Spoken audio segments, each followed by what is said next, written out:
Yeah, look at David. That's us, convener. Right, well, I've no screen.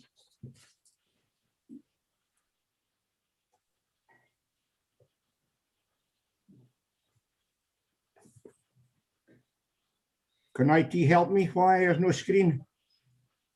It'll be one of the tabs along the bottom of your Windows bar. There should be a blue icon with a white camera in it. Maybe you'll have to click on that, and then one of the other options should pop up and bring Zoom to the forefront, because it sounds like you've minimized it. That's it. Okay, well, I've got your name coming up anyway, John, so that's a start. Okay, how about welcome to Development Standards this morning, and also warm welcome to any members of the public that's listening in. Agenda item 1 is apologies. Do you have an apology from Councillor Sturrock, convener? Right. Agenda item 2, declarations of interest. No declarations of interest. Yes, Is that yes. the Oh, sorry, I was muted. Miles. Sorry, convener. Councillor Miles. Yes, convener. Report 8021. I attended the public engagement event held in Edsall regarding this application. Made no comment that would exclude me from taking part. I'm also acquainted with many of the objectors, but again, it doesn't preclude me from taking part. Thank you. Any other declarations of interest? Councillor Breeze. Please. Yes, yes, just the same as Councillor Miles. Thank you. Any other declarations of interest? No, we'll move on to agenda item 3, building warrants. The committee is asked to note that during the period the 1st of February to the 26th of February 2021, a total of 52 building warrants, 1 late warrant and 1 demolition warrant, and 16 amendments to warrant have been approved with an estimated cost of 9,506,223. Is that noted? Noted. Agenda item 4, delegated decisions. The committee is asked to note that during the period the 30th January to the 26th of February, a total of 45 planning applications have been approved and 1 refused under the scheme of delegation to officers. Is that noted? Noted. Noted. Agenda item 5, minutes of the previous meeting, is those approved? Great. Great. Agenda item 6, move on to planning applications. Move on to item 6, planning application for 57 houses at Bury Hill Farm Cottage, Edsall. Could we go to the slides, please?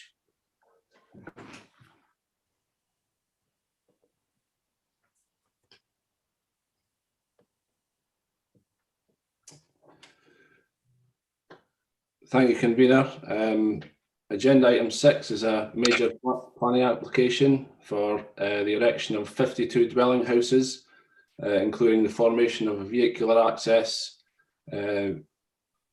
including roads, open space, landscaping, and sustainable urban drainage systems, and other associated infrastructure at a field north of Drury Hill Farm Cottage, Edsall. The application is before members today because it's a major planning application by virtue of the number of dwellings and the size of the site. It's also subject to 19 representations from members of the public in objection to the proposal, as well as a community council objection. Can I have the next slide, please? As you can see, the site lies to the east of the village. Notable landmarks in the vicinity of the site. You can see that the site's roughly about 350 metres east of the High Street, the B966, which runs between Brechin and runs through the village, takes you to the north towards Aberdeenshire. The Ingalls Memorial Hall is a notable landmark. Just to give some context to where the site lies, as well as the Edsall Arch that people who are familiar with the area will be familiar with as you enter the town. Edsall Wood is a significant landscape feature that lies to the southwest of the site, and to the north, the River North Esk bounds the immediate north of the site. and that marks the northern extent of the Angus administrative area. The centre point of that divides Angus from Aberdeenshire, the Kincardine and Mearns area of Aberdeenshire to the north. To the east of the site, there's also the Edsall wastewater treatment works. That consists of a reed bed system that take the foul effluent from the town, sorry, the village. Next slide, please. Given the site a little bit more of a real context, we can see that it consists of agricultural land, 6.73 hectares of the site. That equates to 16.63 acres for those that prefer old money. You can see the proximity of the site to the reed bed just to the right of the screen there. You can see Jury Hill Farm lying just to the south of the site. The site is allocated in the LDP. We'll see a bit more about that later, for 6.2 hectares. So the site a little bit larger than the 6.2 hectares allocated, but that takes account of access arrangements and landscaping arrangements around the edges.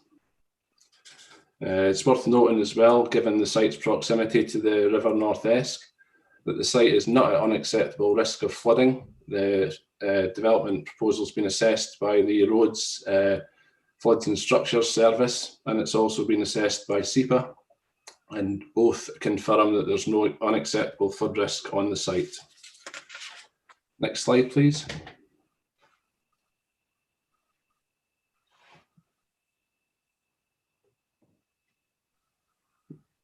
Next slide, please. Sorry, I think you've skipped one.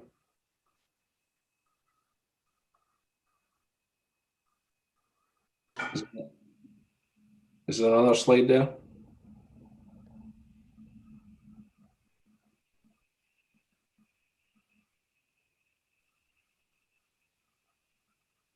Okay, I mean, the slide that was supposed to come up here just showed the site in the context of the local development plan allocation.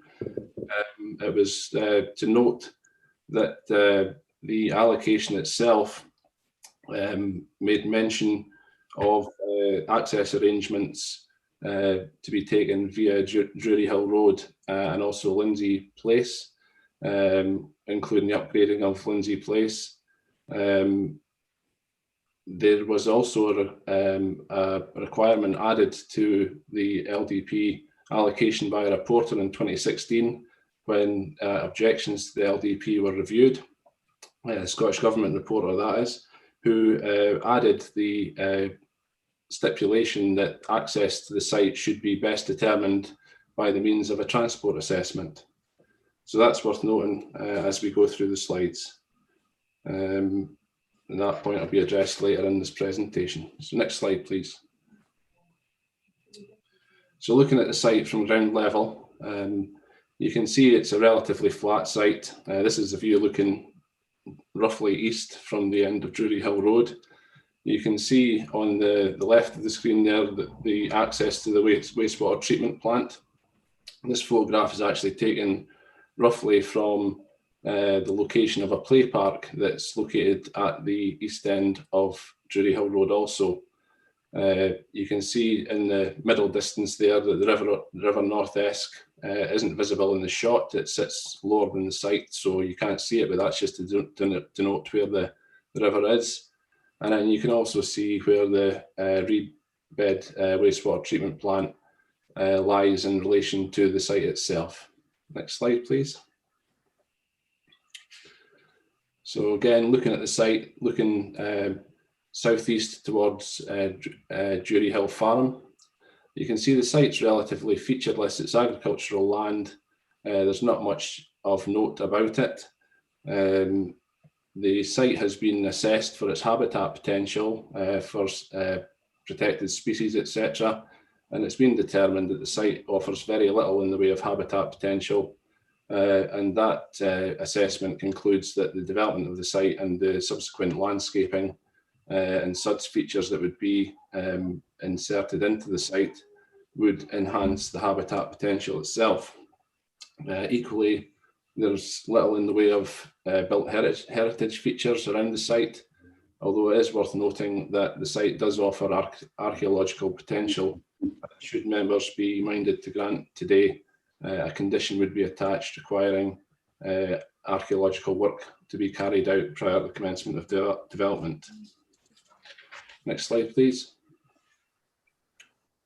So again, looking back towards the southwest, you can see Edsall Wood in the distance there.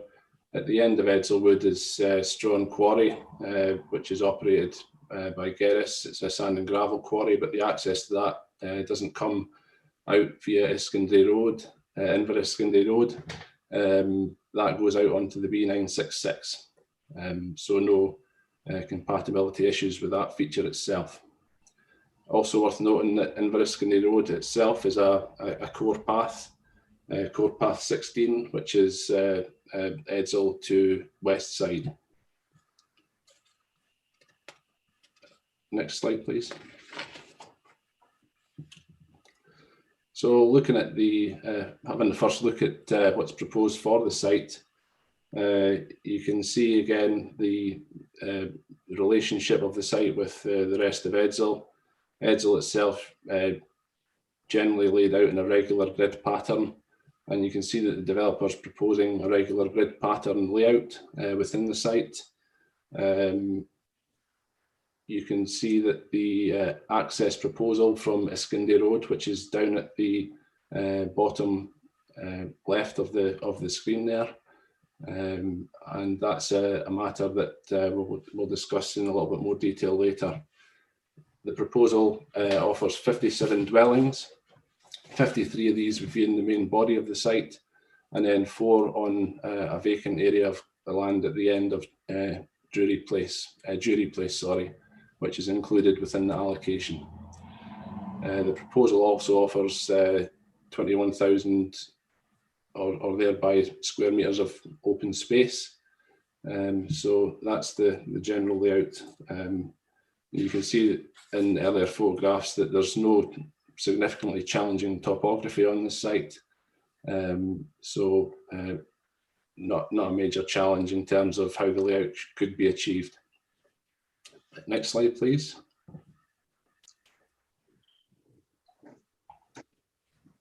So going back to the issue of the access from Iskandie Road, Inver-Iskandie Road, sorry.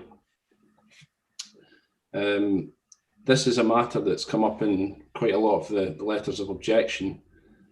Some objections have offered the opinion that the access to the site via Inver-Iskandie Road would render the proposal contrary to the local development plan. This includes opinion to that effect from the community council. As mentioned earlier on, the allocation for the site indicates that the potential for the access to the site should be determined through the undertaking of a transport assessment. The transport assessment's been undertaken, and it's assessed various access options for the site, mainly from Jury Hill Road and Jury Place. Both of these streets, as you can see in the photographs on the right of the screen, are subject to on-street parking. At various times of the day, they're reduced down to what is effectively single carriageway. In contrast, on the left, you can see Inver-Iskandie Road itself is quite a wide road at its northern extents. It offers potential to be upgraded. It's lightly trafficked, very lightly trafficked in fact, and it has less frontage properties on it. So it offers a good potential for access to the site. And as indicated earlier, a TA has been undertaken, and the TA has determined that this is the best access route for the proposed development. Next slide, please. That being said, taking access from Inver-Iskandie Road would require some works to be undertaken. The diagram in the centre of this slide indicates the extent of those works that would require various upgrades of the footway provision on the road on the left-hand side of that diagram, from the south of Ramsay Street, the Ramsay Street intersection. There would also be a requirement to upgrade parts of the carriageway. You can see in the left-hand side photograph, the carriageway itself reduces down to a track. So a section of that would need to be brought up to adoptable standards, and various other improvements, such as tactile crossings, would be inserted along the route. Looking at the photograph on the lower right-hand side of the screen there, you can see the nature of the land that would be involved in the formation of that access. The land itself is uncultivated land. It has certain features about it.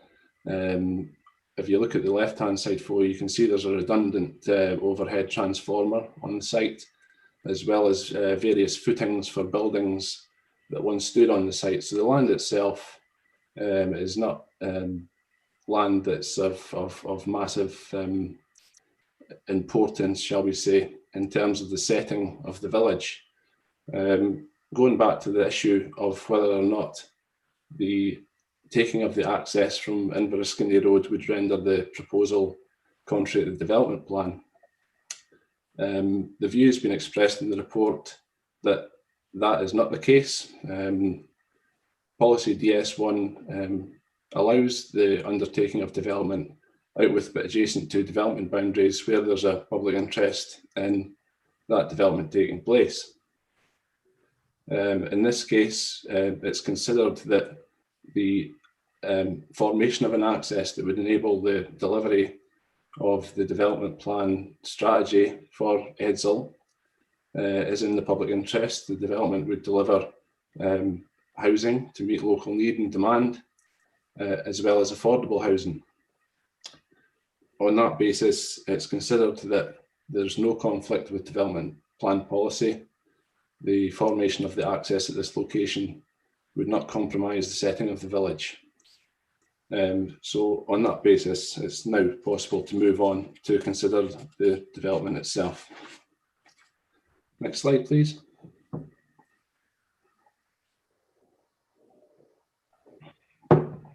So looking at the detail of development, I apologise for this slide. It's not translated very well on the screen. It's quite digitised.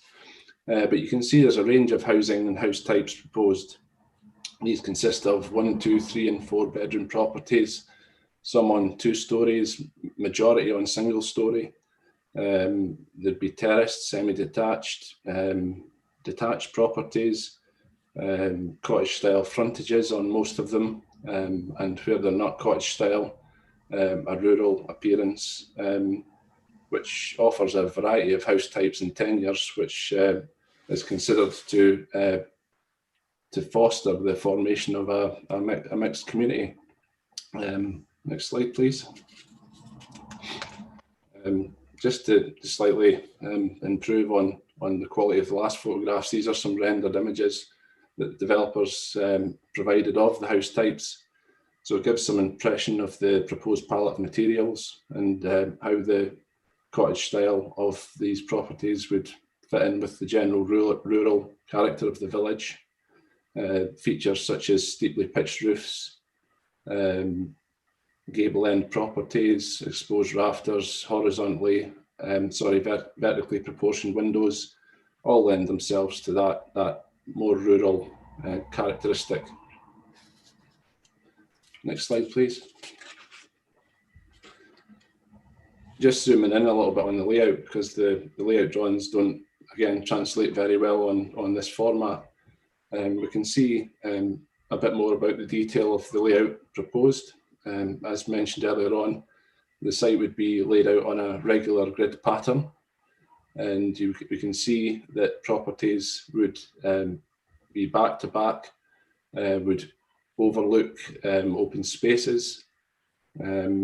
there would be no meaningless landscape areas at junctions like we see in a lot of modern developments, all in compliance with design and street type approaches.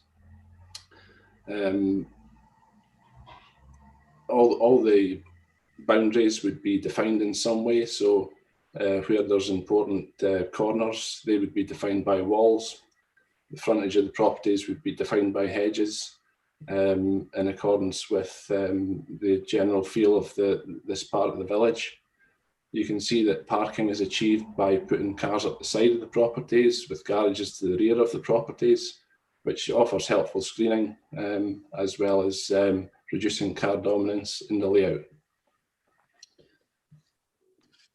Parking provision in the site is all within acceptable standards, and generally the layout itself is considered to comply with the council's placemaking design guidance. Next slide, please. Again, just touching on that issue of boundary treatments, you can see the general characteristic of the surrounding area where the frontages of properties are contained, usually by hedges or low walls. And in this case, that aspect of the proposal is deemed to be acceptable. Next slide, please. And just giving a bit more detail of the types of landscaping and boundary treatments that would be proposed around the site. The wall on the left top corners, the detailed walling that would be on the corners of streets where garden ground has an interface with the public realm. The vertical timber fencing on the top right being the proposed means of separation between properties, and then on the frontage and round boundaries we see post and wire fences with hedges either side of those. So again, lending itself to the rural feel of the development, and all considered to be in accordance with the guidance contained in our placemaking standards as illustrated in the bottom right slide there. Next slide, please.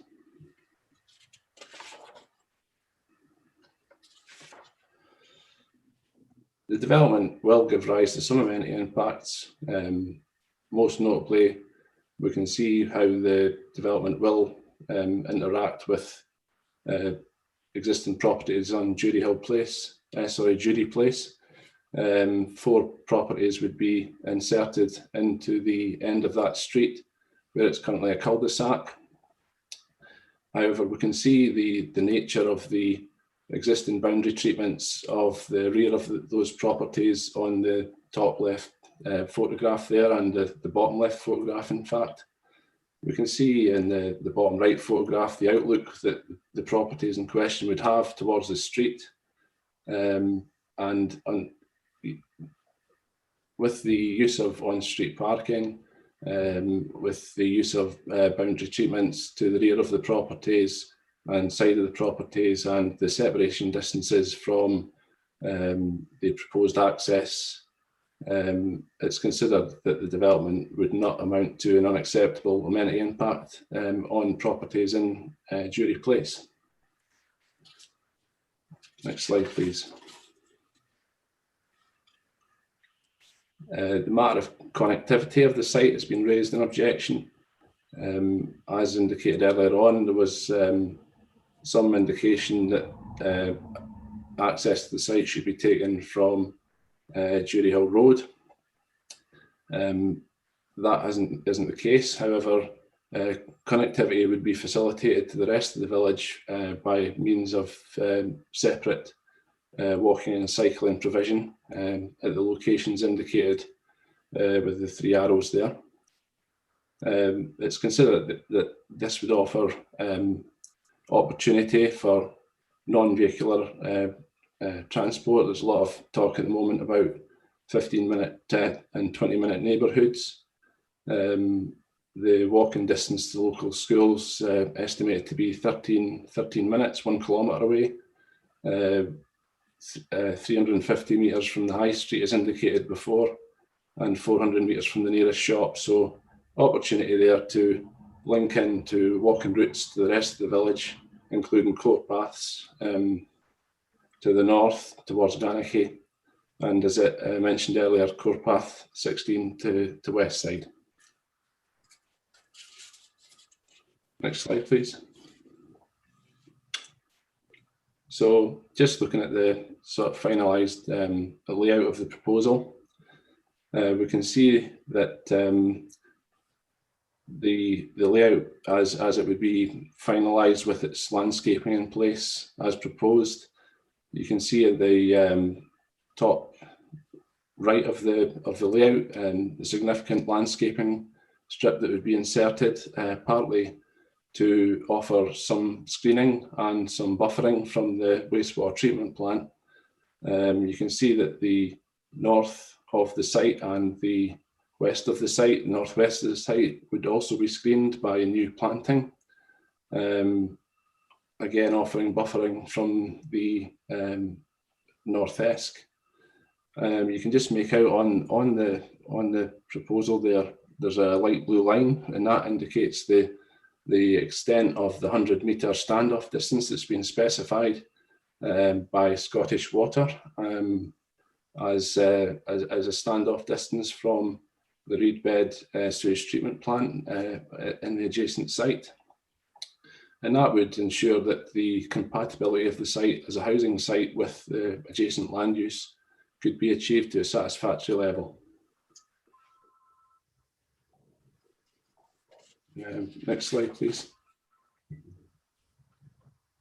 So in conclusion, the development will deliver 57 new homes on land allocated for housing development.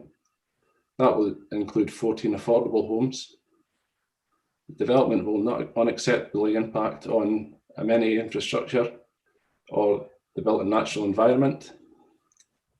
The provision of the site access out with the development boundary will not result in an unacceptable landscape impact and is supported by the development plan in these circumstances. Development is supported by the development plan, subject to the conditions proposed, and the development is recommended for approval, subject to conditions. Thank you. Thank you, Murray. Any questions to the officer?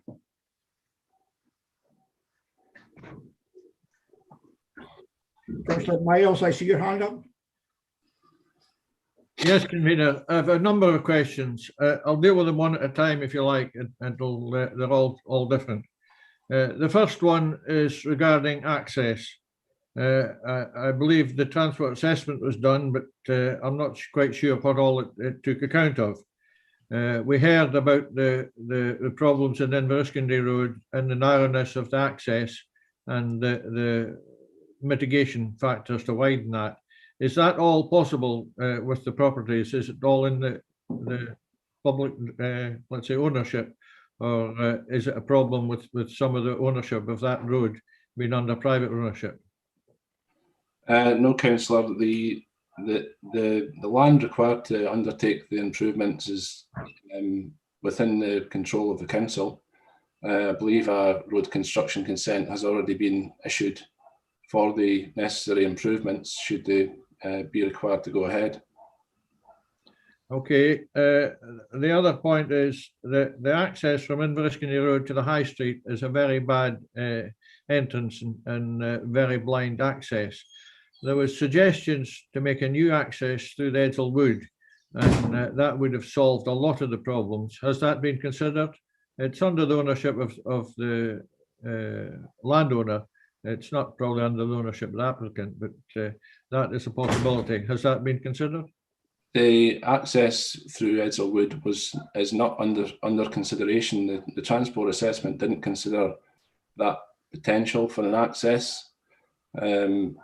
It does seem a little bit, I don't know how quite the best way to put this, but it would seem slightly contrary to some of the opinions that have been expressed that taking an access from Inverskindley Road out with but adjacent to the development boundary would be contrary to the development plan, but then suggesting to take a more intrusive access through Edsall Wood. I don't think that the development plan would necessarily support that type of proposal. But like, as I say, the TA didn't consider an access from Edsall Wood. It's not part of the proposal. No, that would have solved a huge amount of the access issues. Okay. The second question, simple one, is there sewage capacity in the reed bed system? Because I believe there have been problems with the sewage system going along Inverskindley Road. The proposal's been considered by Scottish Water, who offer no objection on the basis of sewage capacity. Foul drainage would go to the reed bed. Surface water drainage would be dealt with on site via SUDS. Okay. Next question. 57 houses proposed. I believe 50. There was only 50 in the local development plan. Is this not exceeding that? The local development plan makes provision for around 50 houses. That's obviously subject to an acceptable layout being able to be brought forward. I would say that the development as proposed is quite low density. It's on the lower end of what you would probably get in density wise from I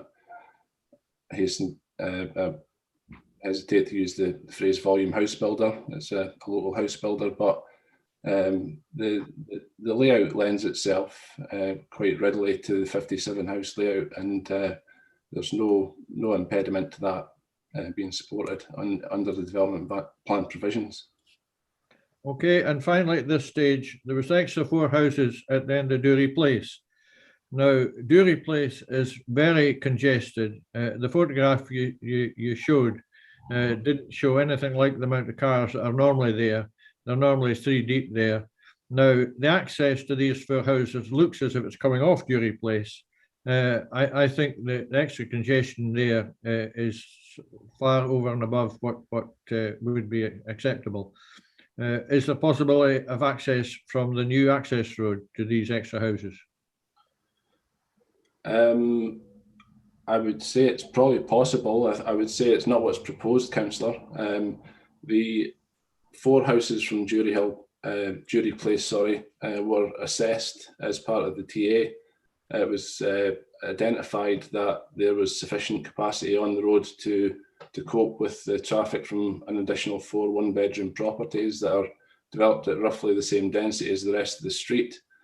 Except that there'd be some frontage parking on that part of the site that's already there that would be displaced elsewhere in the street. But again, the assessment considered that aspect and didn't come to the conclusion it would be an unacceptable impact. Our roads colleagues have considered that aspect also and offer no objection to the proposal on that basis. It would be interesting to know when that assessment was done, because if it was done during the day when most of the cars are away, they may not appreciate the problem. If you go along there in the evening or at night, you virtually have to reverse back up Dury Place because you can't get turned at the turning circle lane. It is just absolutely chock-a-block with vehicles. So I would have thought a better proposal might have been to make a larger car park rather than these 4 houses, and that would solve a huge amount of the problems of the congestion on Dury Place. Okay, Yeah, fine, thank you. No, We'll thank you. move on. So many other councillors waiting to ask questions. Councillor Brays, I think you would be next on the list. Yes, thank you, convener. Yes, the answers given to Councillor Miles cover pretty much all of what I was going to ask. But I do have one question. I may think of others as this goes on. But I wondered then what if you could maybe tell me a bit more about pedestrian harbourage and what that's all about. In relation to what specifically, Councillor? Sorry. Well, I noticed that in the papers being referred to regarding that there would be walkways, pavements, I suppose, and then there would be areas of pedestrian harbourage. Is this on Inverskindley Road you're talking about, I Councillor? can't remember actually where I read it in the papers. I should have written it down. I mean, I think that it's fair to say generally that the pedestrian access around the site at the moment is pretty good, and the proposal would result in improvements to pedestrian access around the site. Including on Inverskindley Road. You saw the extent of the works that would be required to bring the road up to adoptable standard. And, you know, I don't think there's any major concerns in terms of pedestrian access via Inveraskindy Road or via any of the alternative pedestrian routes proposed. That's fine, thank you. Okay, thank you. Councillor Moore, I see your hand up. Thank you, convener. Yes, I have a few questions. In paragraph 8.16, it states open spaces are generally overlooked. Can you tell me what that means, please? Yes, Councillor, I mean, it's common practice. Our own design guidance encourages the overlooking of open spaces from the front of adjacent properties in order to provide natural surveillance. Yeah, it's the generally overlooked. It's so anywhere where is open space, there is property that is looking at it. Generally speaking, yes.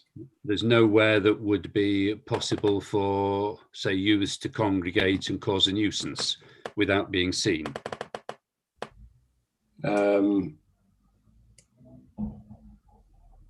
I'm thinking hard, Councillor. I can't think of any areas of the site that I think are not significantly or certainly partially or generally overlooked by properties within the development. I think the street frontages all have a generally outward looking characteristic, shall we say. That's fine. And the history of the wastewater treatment works, have there been complaints about it before? I know where I used to live, we had one and it created a stink 400, 500 metres away. In fact, we suggested that it would be a good use for the Millennium Dome, but... I'm not aware of the complaint history of the wastewater treatment works. That would be a matter for the water undertaker themselves, Scottish Water. They were consulted on the proposal. It's also worth noting that the development was supported by an odour assessment, which considered the impact of odour from the wastewater treatment works and concluded that there would be no unacceptable impact from odour from the wastewater treatment plant. That was a requirement of the development plan policy. It was something we were aware of when it went in the development plan. Our environmental health colleagues have assessed that information and have indicated that it's been undertaken in accordance with an acceptable methodology, and its conclusions are acceptable. Thank you. And lastly, the planting that is proposed, is it native species of hedges and trees? Because I noticed one says Portuguese laurel. There's conditions on the report, proposed conditions, should members be minded to grant today, that require finalised landscape details to be submitted for further consideration. Thank you. Any other questions to the officer? No, thank you. I was meaning the rest of the committee. Councillor Durno. Oh, sorry, Councillor Durno, yeah. Thanks, convener. I'm going to hark back to what I harked back to last month on the new housing development that's always getting made nowadays. Will the applicant be made aware that they may have to put in dog bins and salt bins, etc.? Because obviously we're not putting these in the plans, but because of new housing estates now, residents don't realise that the council don't pay for all these things. So could it be made aware to the applicant that it would be helpful? Because if we're putting in 52 houses or 57 houses, there's bound to be a lot more dogs, because there's a lot more dogs everywhere at the moment, and the village probably won't be able to cope with more dogs, or, you know, salt requirements for the roads. So could this maybe be put into the applicant to let them be known that this would be a helpful requirement in this new development? I think the applicant's here, councillor, so to speak to you on that matter, I'm not aware of any development plan or any requirement in any of our guidance that compels us to seek development contribution towards. There's not, but it's an ongoing problem with new housing developments. Okay, right, thank you. Any other questions? No other questions. We've now got the agent, Mr. Guild. He's the applicant. Presentations, Mr. Guild, Convener, Mr. Guild is the applicant. the applicant, sorry. Can we go with the applicant, please?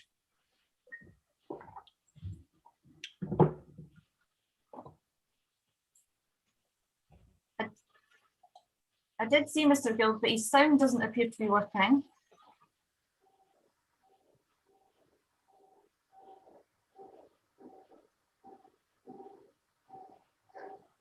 Mr. Guild, are you with us?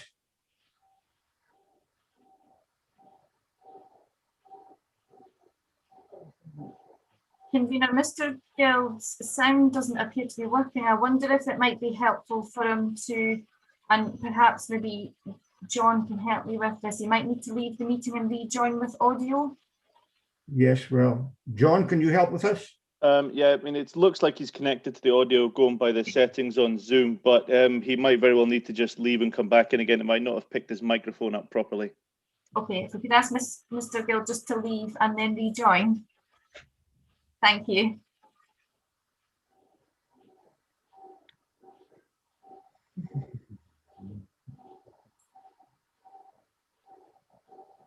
Convener, if we could just have a moment or two for Mr. Guild to rejoin. Yes, no, just have to wait, I think, to see, get him to come in.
He appears to be back in, but I think he's having the same problem with his microphone. It doesn't look like the microphone's getting blocked or something. I can't really do much, unfortunately, from here, but it looks like it's not. We're still trying.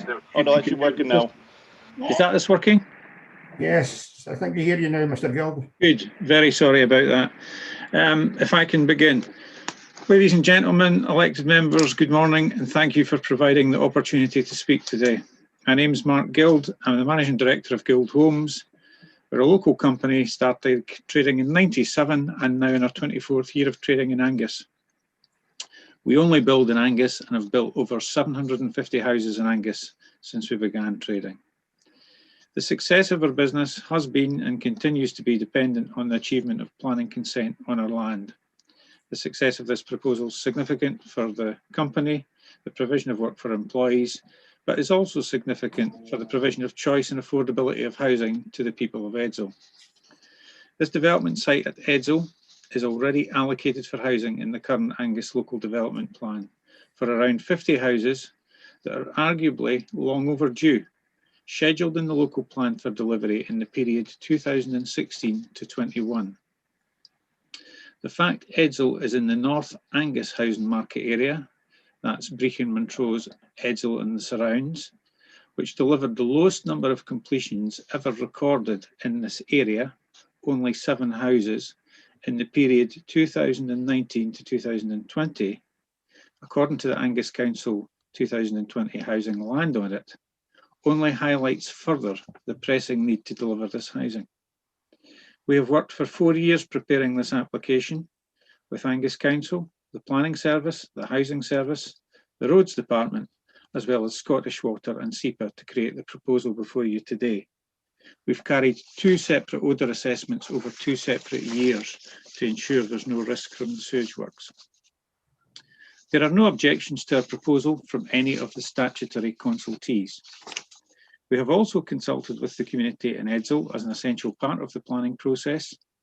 Whilst there are 19 there are 17 objections and 2 comments to the proposal, we must remember this equates to less than 5% of the households in Edzell, and we can only assume the silent majority of over 95% of households are happy with this proposal. With the support of the community and yourselves, our elected members, we will create much more than a housing development. We will provide an extension to the village, sympathetic to the existing grid pattern, a family neighbourhood where people want to stay, with more space in the houses, more space in the gardens, and even more space between the houses, all set within an attractive landscape setting with large areas of open space. Our density is around 7 houses to the acre. As elected members, you'll have had applications before you of 20 houses to the acre. That gives you a good idea of the low density we propose. You have an application before you for 57 houses. These are starter homes, family homes and bungalows, all designed to meet the needs of a large proportion of the local community, that enable people to live on in their houses, to live on in their neighbourhood, in their own home, regardless of age or disability. There are 43 private houses and 14 affordable houses, 57 in total, 51 of which are bungalows. Our houses offer more space, more features, and are more affordable. The houses before you are what people want. They are the same standard of design, the same quality of development as we've built across Angus, in Kirriemuir, Forfar, Letham, Freecombe, Arbroath, Kellis, Carnoustie, Kingsmuir and Kingenny. With over 750 happy customers, we cannot be wrong. And we believe Edzell's a prime location, a place where people want to stay, and we're confident this development will be a great success. We already have a waiting list for private housing and also a committed housing association for the affordable housing. We are well aware and have fully considered the concerns of the local community. These concerns have also been fully considered and fully answered by Angus Council Planning Service in the report before you, so there is no need for me to go over them again. There is one main concern, however, and that appears to be traffic and access to the development. It's worthwhile to note the width of the streets in Edzell from which access will be gained. As we come through the arch into Edzell High Street, it's at least 7.5 metres wide at the narrowest point.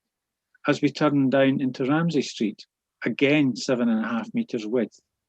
That's the width of a standard 5.5 metre road in Angus, and a further 2 metres. That's the combined width of 3 vehicles and more. And the short section of Inveriskendy Road from which the development will gain access will be widened by ourselves from the current 4.7 metre width to the standard 5.5 metre road width, with footpaths at both sides. These are standards across Angus and across Scotland. The road construction consent for these works is already approved and in place, and works will be due to start soon and completed in advance of any construction works. With regard to access to Jury Place, the 4 one-bedroom bungalows all have off-street parking, so we would be disappointed if there were any issues created with these houses. We believe to date we've dealt with all concerns to the best of our ability and would continue to do so, being a good neighbour during development. We understand people are nervous of change. We appreciate that. We've seen it all before. The people of Edzell can be assured, however, we will not change. We will continue to create quality developments with happy customers and happy neighbours, together enjoying the development and extension of the community it creates. We're ready to start works in the next month with our archaeological works. Our ability to do so rests with your decision today. I would respectfully ask that you confirm the recommendation of the Head of Planning, support our company, support our local labour force, and meet the needs of the local community and grant planning consent today. I thank you for your time. I hope my presentation has been both informative and helpful to you, and I'm available to answer any questions you may have. Thank you. Thank you, Mr. Guild. Any questions to Mr. Guild? Mr. Bob, Councillor Miles? Yes, Convener. Mr. Guild, you'll have heard my questions to the officer, but I'll repeat some of them to you. Has there been any consideration given to fresh access through Edzell Wood, as that would alleviate quite a number of the traffic concerns of the villagers? The traffic assessment has dealt with the adopted roadways and the best route via the adopted roadways to the site. We haven't considered another access for site access. We have considered whether there was another access possible for agricultural vehicles, which we're aware come through the arch and through the village, and also construction vehicles. And we've looked at the woods, we've looked at coming in with the quarry, and we're happy to continue to look at that. But the site does have more than ample access through the adopted roads network to meet the site requirements in all cases. And I'm quite happy to say I'm prepared to do so in order to help, but not as a condition of this meeting or this planning report. And the access to Edgell High Street, is that envisaged through Ramsay Street or through Inverscondy Road? Ramsay Street seems to be the closest street to the site. And as I've said, it's 7.5 metres in width. So it must have huge sight lines and so forth for gaining access to the high street. Okay, the second question is relating to the extra 4 houses in Dury Place. Are you aware of the congestion, especially in the evening in Dury Place, when all sides and all parts of that road are, let's say, surrounded in cars? So even though your new houses have off-street parking, they would still require access in and out to them, which is normally got cars parked along all sides of the road. Yeah, normally when I'm looking to take on a site development, I'll go to the site at all sorts of different tides, be it nights, weekends, everything. I wasn't aware of it to that level. I will look at again. The planning application before you has the houses addressing Dury Place, the 4 one-bedroom bungalows. They were initially flats and they were changed because of the public consultation to bungalow or cottage type houses out of public demand. I will again, if this is approved today, I will again have a look at it to see if it can be improved upon. And I'm happy to work with, as I said, I'm happy to continue to work with the community. We can look at that further.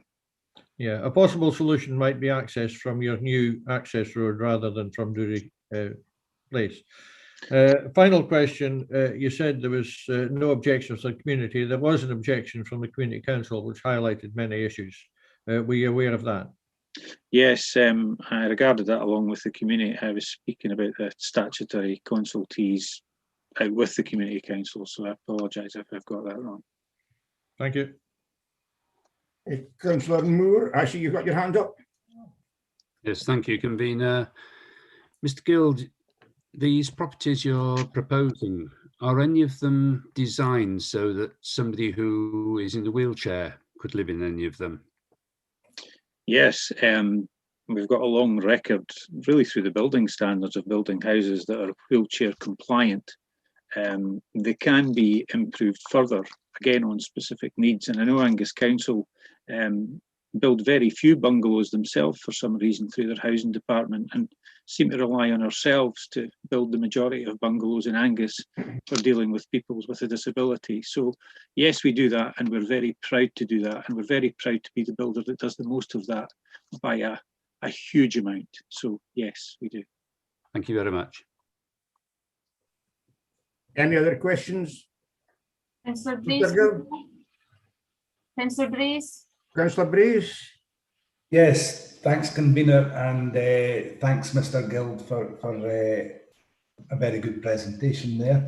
I do have a question regarding the large open space that you have in this proposed development, and we do have there is a fair bit of information given in the report there.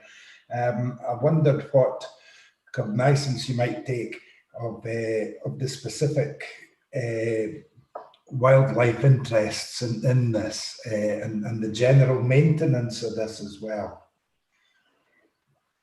There is a large amount of open space. Sometimes in develops it can be created for different reasons than just to meet the open space requirement. In this development, we obviously have a 100-metre buffer zone with the sewage works, and that has created over 21,000 square metres of open space, which in old money is approaching 5 acres, I think. The open space will be maintained as part of a contract with the home buyers. We maintain it ourselves, till it's all fully established, and then it will pass to a factor who will continue that relationship with the customer. The detail of the landscapings in the landscape report, which we've done with a landscape architect, maintained grass, there will be meadow grass, there will be trees, there will be all sorts. So I think it provides a great opportunity to create a wildlife haven of sorts that will go a wee bit further than you would normally have in open space within a development. So it's a wee bit of a bonus as a result of the proximity of the sewage works. Yeah, as a supplementary, could I ask if you've experience of this sort of thing in any of your other developments? We've experienced open space in all sorts of different ways. We had one at Restenneth in Forfar where it was the old Forfar tip on part of it, and the topsoil from the development we used on site, the tip was properly capped. And if you now go out to Restenneth, you'll see all sorts of wildlife out there. Actually, I'm sure I saw a swan one of the last days in the mossy pond next to the site. So there can be all sorts, and we deal with it on a development by development basis. Freecombe, for example, huge amount of open space down the middle, and we were trying to create a heart to the village with the open space. 3 different linkage walks into the adjacent woodland. So the people from the whole of the village walk through the site and go away to the woodland. That does cause problems with the dogs, and I think, as Councillor Durno said, the dog bins. We've always found, answering that at the same time, that the council have kindly provided the dog bins to date, although we provide all the salt bins as part of our road construction consent requirement. Okay, thank you. But is it specifically you do have experience in other developments of this management contract for the continuing? We have managed all the open space ourselves since open space started, which was about 2008. So we've managed it, but we're now managing around 500 houses with open space ourselves. And we're now actually looking, it's getting to be too much. We're actually in the process of considering passing on the completed stuff to a specialist contractor and a specialist factor, because our business is house building. But we will be continuing to maintain the open space ourselves till it's fully established. And I deal with that personally. It's 6 o'clock in the morning. That's my first job. Okay, thank you very much. Thank you. Any other questions to Officer? Councillor Cheap, convener. Councillor Cheap, see your hand. Yes, Councillor Cheap. Right, thanks, convener. Mr. Gill, I may have missed this, but I'm less familiar with the back streets of Edsall, certainly, but I've been up to have a look. But as far as construction traffic is concerned, how do you see the accessibility for construction traffic to this site? Less concerned about afterwards when they're complete, but from a local's point of view, the construction impact? I see there being little or no impact because, as I've said, the main high street in Edsall is 7.5 metres wide, which is half as wide again practically as a normal, say the Brechin Arbroath Road, for example. It'll be 5.5 metres wide. So we've got a wide street there. We've then got a wide street in Ramsey Street. You're just into the village and you're down towards the site. And then we're going to upgrade the short area of Inveriskendy Road to 5.5 metres width before construction works start. So we'll have improved the roads network beforehand. As I said to Councillor Miles, I'm still happy to look at if there can be any way we can reroute some construction traffic or the existing agricultural traffic, then fair and well, but that's not part of this application. Okay, right, thank you. Any other questions? No other questions. Thank you, Mr. Gill. Move on now. Comments? Do any members have comments at this stage before we move to a decision? Councillor Miles, convener. Councillor Miles. Yes. Difficulty with the virtual hand. Yes, comments. First of all, I'm pleased that the access has been, first of all, not considered through Lindsay Place, Dury Hill Road and Dury Place, as all these accesses were almost impossible to have any sort of vehicular access. And the new access arrangements are, let's say, the best of a bad job, as far as I'm concerned. Glad he's upgrading and widening Inverskindi Road, because that again would allow access. And if that's to be done first, it would mitigate some of the problems they're having. Still, let's say, reservations of access on the High Street from Inverskindi Road and Ramsay Street. The site visibilities are not very good in these instances. Disappointed, obviously, the loss of agricultural land. I remember many years picking berries on that site, and it's always disappointing to see it good agricultural land going, but can appreciate it's maybe not relevant here. Would like to see this phased. I think it is to be phased, because although there is a small demand for housing in Edzell, if it was swamped, it would totally swamp the housing requirement in the village. There hasn't been a huge amount of properties change hands, and but there's still, well, some that are there have been on the property market for quite a while. So I don't know if the demand's there, but we'll wait and see. That's about the limit of my comments at the moment, so I'll reserve judgment at the moment. Thank you. Thank you. Councillor Cheap, I think you were next with your hand up.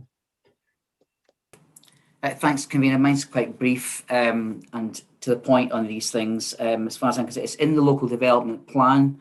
I'm encouraged by the low density of housing per acre, which Mr. Guild has referred to. I think that's really important, and the number of bungalows, and also what's really important, I think, as well around our boroughs is as starter homes.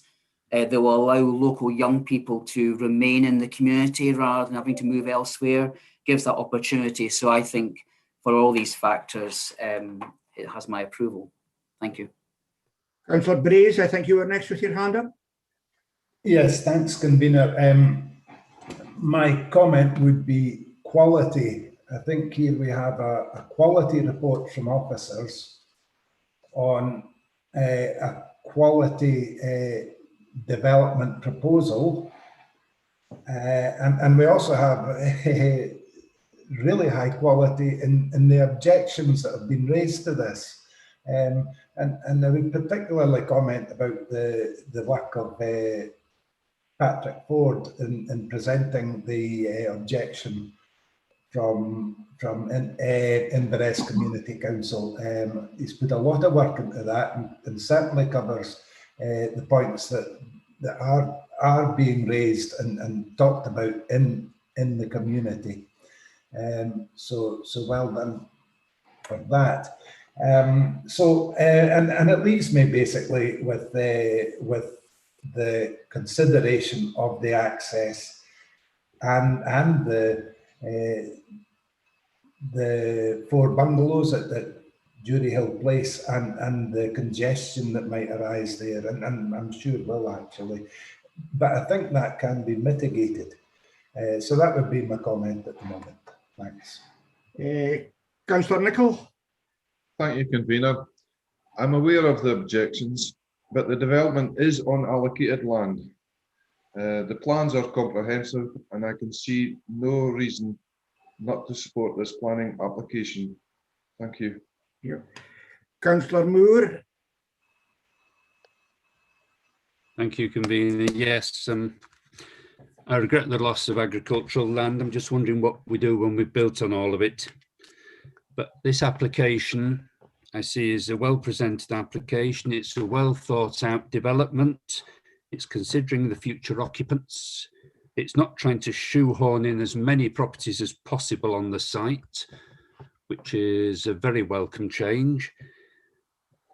I think that access through Edzell Woods would be unacceptable, because it would just damage so much more biodiversity than it is, you know, it is safe. So I think as it is, it's an acceptable development, and I will be supporting it.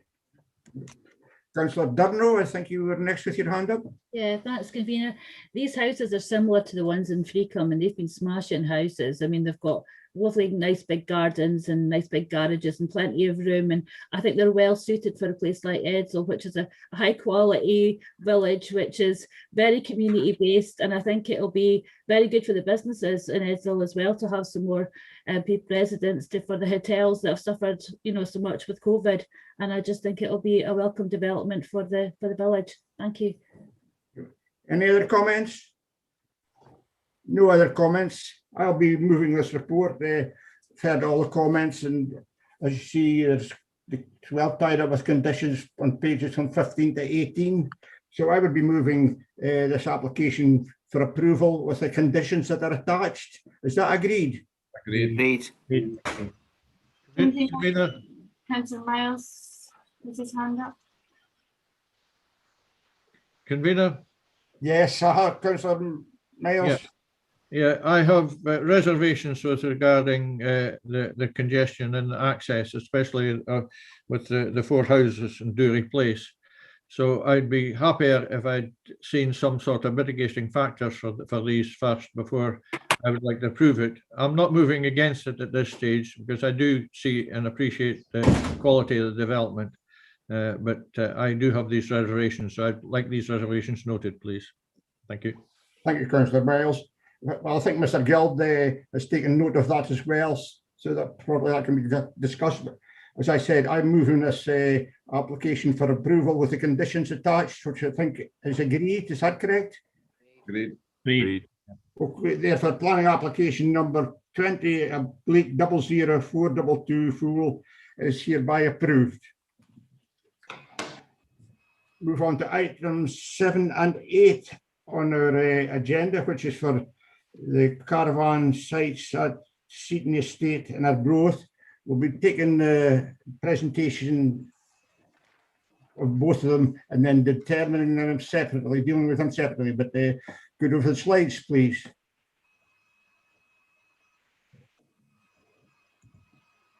Thank you, convener. As you say, this is two items together, planning applications 20-00652 FULL and 20-00829 FULL. Both applications relate to the formation of static holiday caravan stances and associated works at Seaton Caravan Park at Arbroath. Could we have the next slide, please?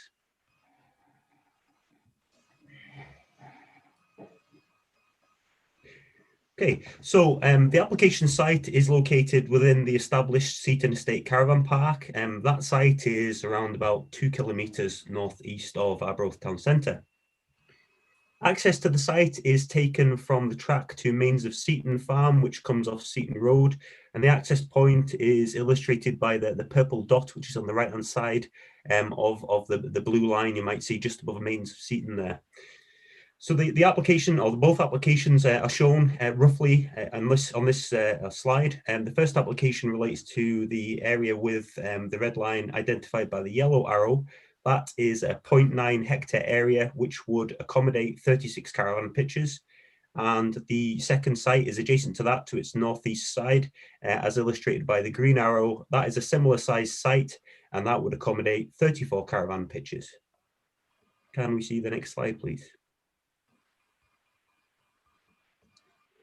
So in terms of the development plan position for this type of development, the Angus Local Development Plan recognises the importance of tourism accommodation in appropriate locations, and policy TC 16 applies tests for this type of development.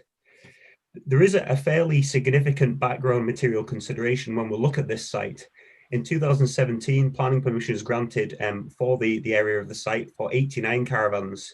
Now that planning permission is extant and could still be implemented. But what we're considering today is two combined applications which would result in development in roughly the same area, but instead of 89 caravans, the development we're looking at today would equate to 70 caravans. So just in terms of, as I say, a bit more background about that planning permission, what's significant about it is, as I say, it's still extant, it could still be implemented regardless of the decision on this application. And it authorised fairly significant tree works across the site and fairly significant felling of trees across the site. Now that was justified by tree survey information at that time And as part of the mitigation for that, additional planting was sought on the periphery of the site and in the areas to the northeast and northwest. Other background context for this is the Seaton estate contains some woodland, which is of importance to the landscape setting of Arbroath and to development within this estate itself. So there's a woodland belt which runs along the northwest side of the site along Seaton Road, which is shown by the blue circle there. That would be maintained as part of this proposal, and enhancement measures are proposed, as is the case also for the area on the northeast side, as illustrated by the green circle. And that also provides part of the landscape framework for the wider Seaton Estate site. Could we have the next slide, please? So the first application, item 7, relates to the formation of 36 caravan pitches. So this is the area to the southwest, similar to what we saw on the last slide. This is the southwesterly extent of that larger area. 36 caravan pitches will be formed within this area with access points from within the road network serving Seaton Estate just now, in the 3 points shown by the orange circles.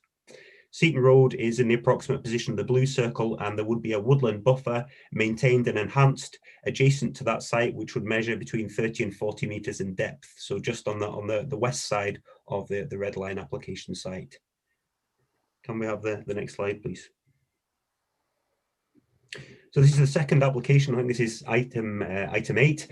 So this is phase 2. This is for 34 caravans, very similar in the sense that 3 access points are proposed, as illustrated in the orange circles, from the existing road network within the caravan site.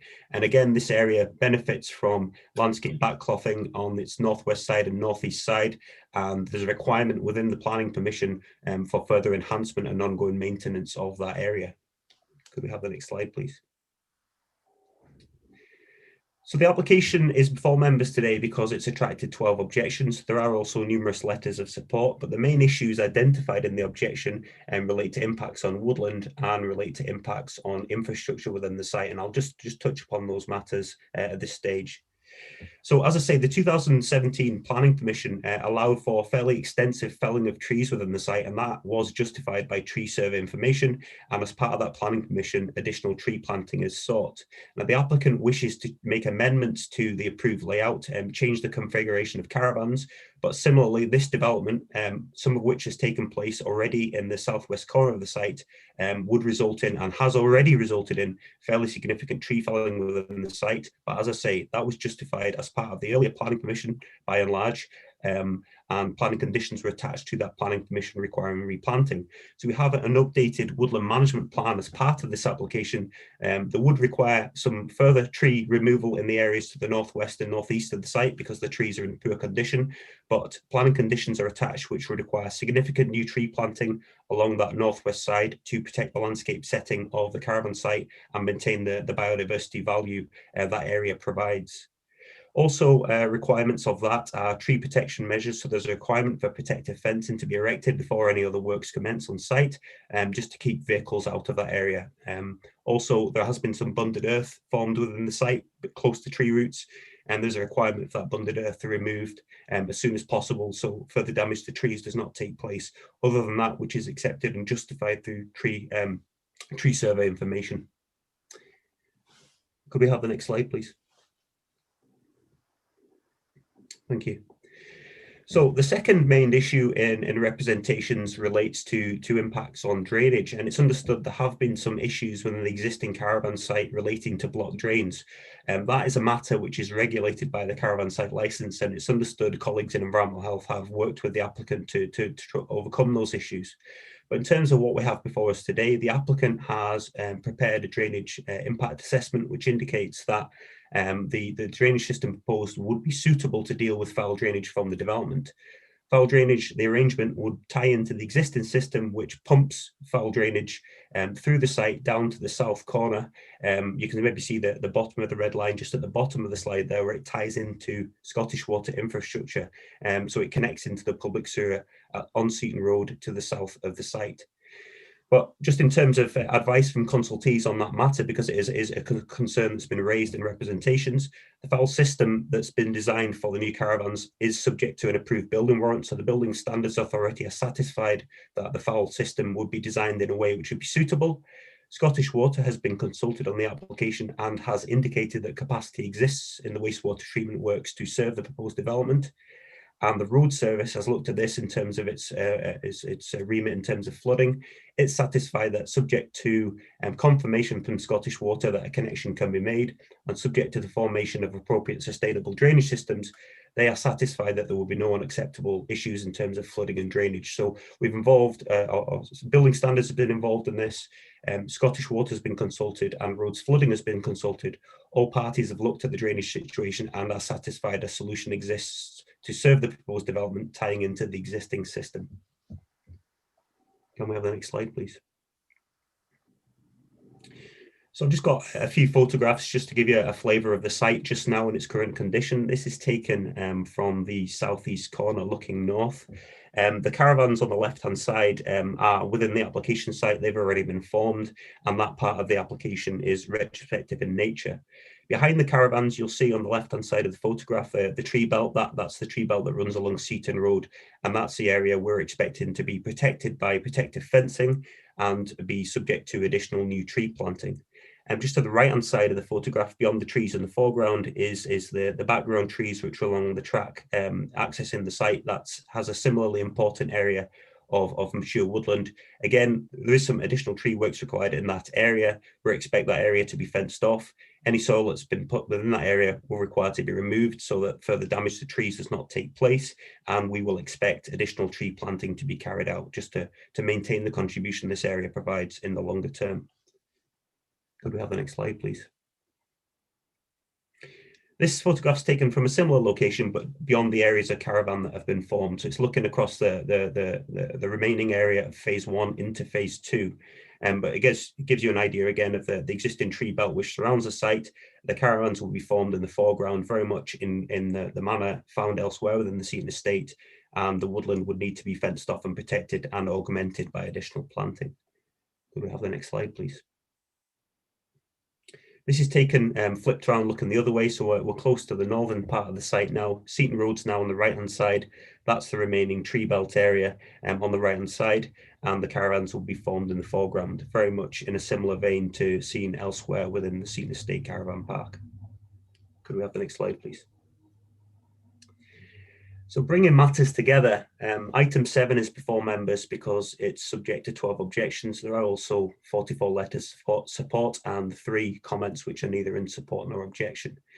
Item 8 is before members, despite the fact that it has no objections or other representations. It's before members for reasons of good governance.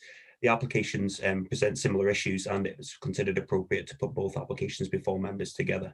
But bringing summarising matters, as I say, the local development plan is supportive of tourism development in appropriate locations, and this is an established caravan park operation at Seaton Estate.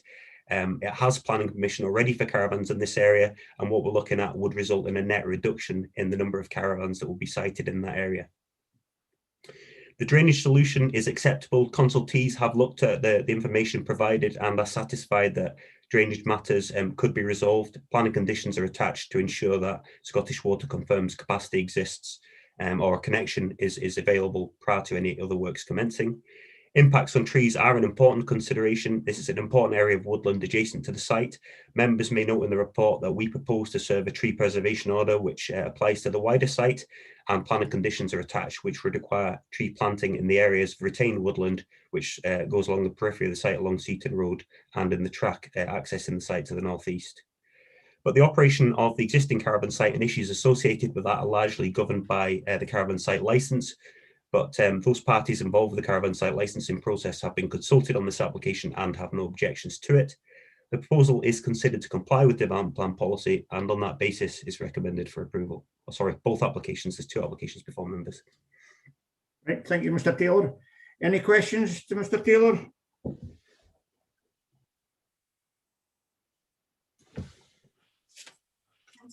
Councillor Durno, convener. Councillor Durno. Thanks, convener.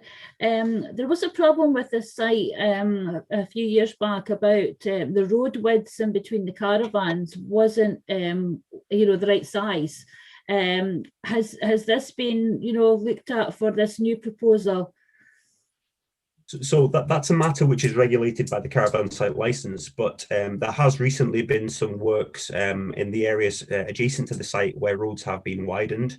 The applicant has confirmed that works have upgraded the roads to standard where they would comply with the caravan site license, and colleagues in environmental health will enforce that, or they will go and check that's the case. But I've been to the site myself, and there has been some works recently undertaken to improve the road widths within the site.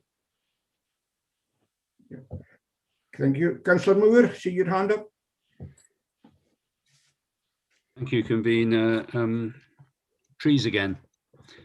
Will we see the trees replaced on at least a one-to-one basis? It will be, sorry, thank you, Councillor Moore. The tree planting that's to go back will significantly exceed the trees that are coming out. And are the proposed trees going to be native species? Absolutely, yes. The applicants provided a woodland scheme that identifies a fairly significant level of native species planting, but planning conditions are attached, and that information will need to be looked at by both ourselves, and we will consult with Scottish Forestry as part of discharging that condition. Right, and just on the second planning application, I'm looking at paragraph 810 on page 179 of the papers. The site contains limited biodiversity, and the development of the site for caravans would result in negligible impacts on biodiversity. Is there no scope for improvement when we're trying to improve the planet? You know, we're just saying, well, oh, sorry, there's negligible impact. Can we not ask for better? Absolutely, sure. Now, the impacts were measured about the impacts of the caravans being formed in that area, but clearly the introduction of tree planting in the woodland belt adjacent to the northwest and northeast sides of the site would have obvious biodiversity benefits, and it's understood wildflowers would also be planted in the areas surrounding trees, so that should result in a net improvement to biodiversity within and around the site. And would we be able to get shrubbery in below the trees so that you've got ground cover as well?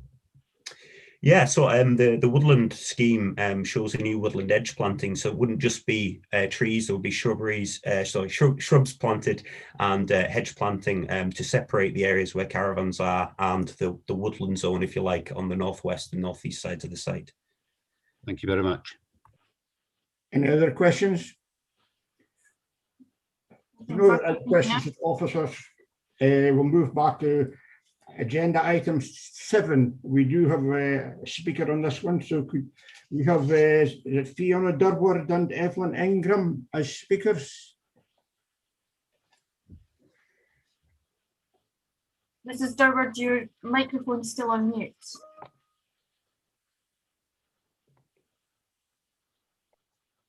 That's it. Hi, sorry, I'm one of the residents on Seaton Estate who has put in objections.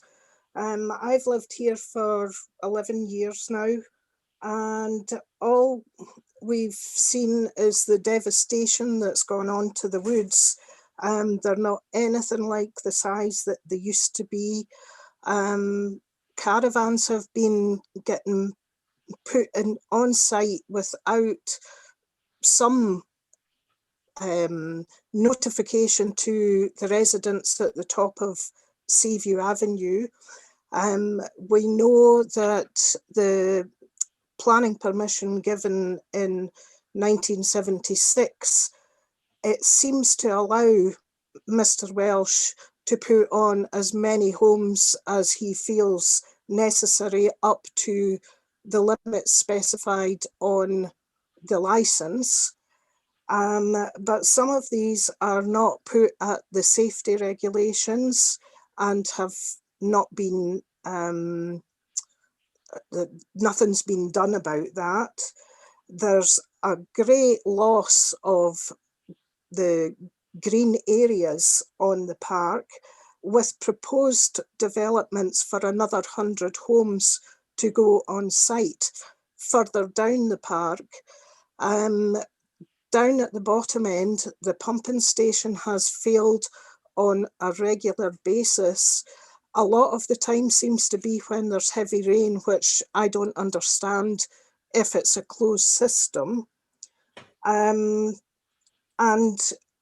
although the drainage impact assessment was done for the development that we're speaking about, it didn't actually go down to taking the full sewage system. And within that report, it said that the emergency tank didn't have the capacity should the pump fail. Now, there's only one spare pump as far as I understand. And all these extra homes are going to have, I would think, an impact on the whole of the sewage system. There's also quite an odour comes from the pumping station at Seaton House, obviously particularly in the summertime. But we have great concerns about that. As far as the roads being widened up at the top end of the park, I think that work has stopped, so I don't think that's been completed. Also, they cut through lighting cables, and the residents that are up there have had no lighting at night time for weeks, if not months. You've already mentioned the bund removal, and while we welcomed getting rid of all the rubbish that was there, because we used to walk through there, that it's been dumped at the north of the park now, where you're saying there are going to be more trees taken down, as well as on some of the grassy area. What I wanted to know was whether or not in 0.63 on one of the papers that I got, it's Scottish Water are stating that any further siting of caravans needs a pre-development plan to make sure that the water and sewage systems there was enough to cope with that. But as I state again, I'm concerned about the impact, particularly on the sewage system.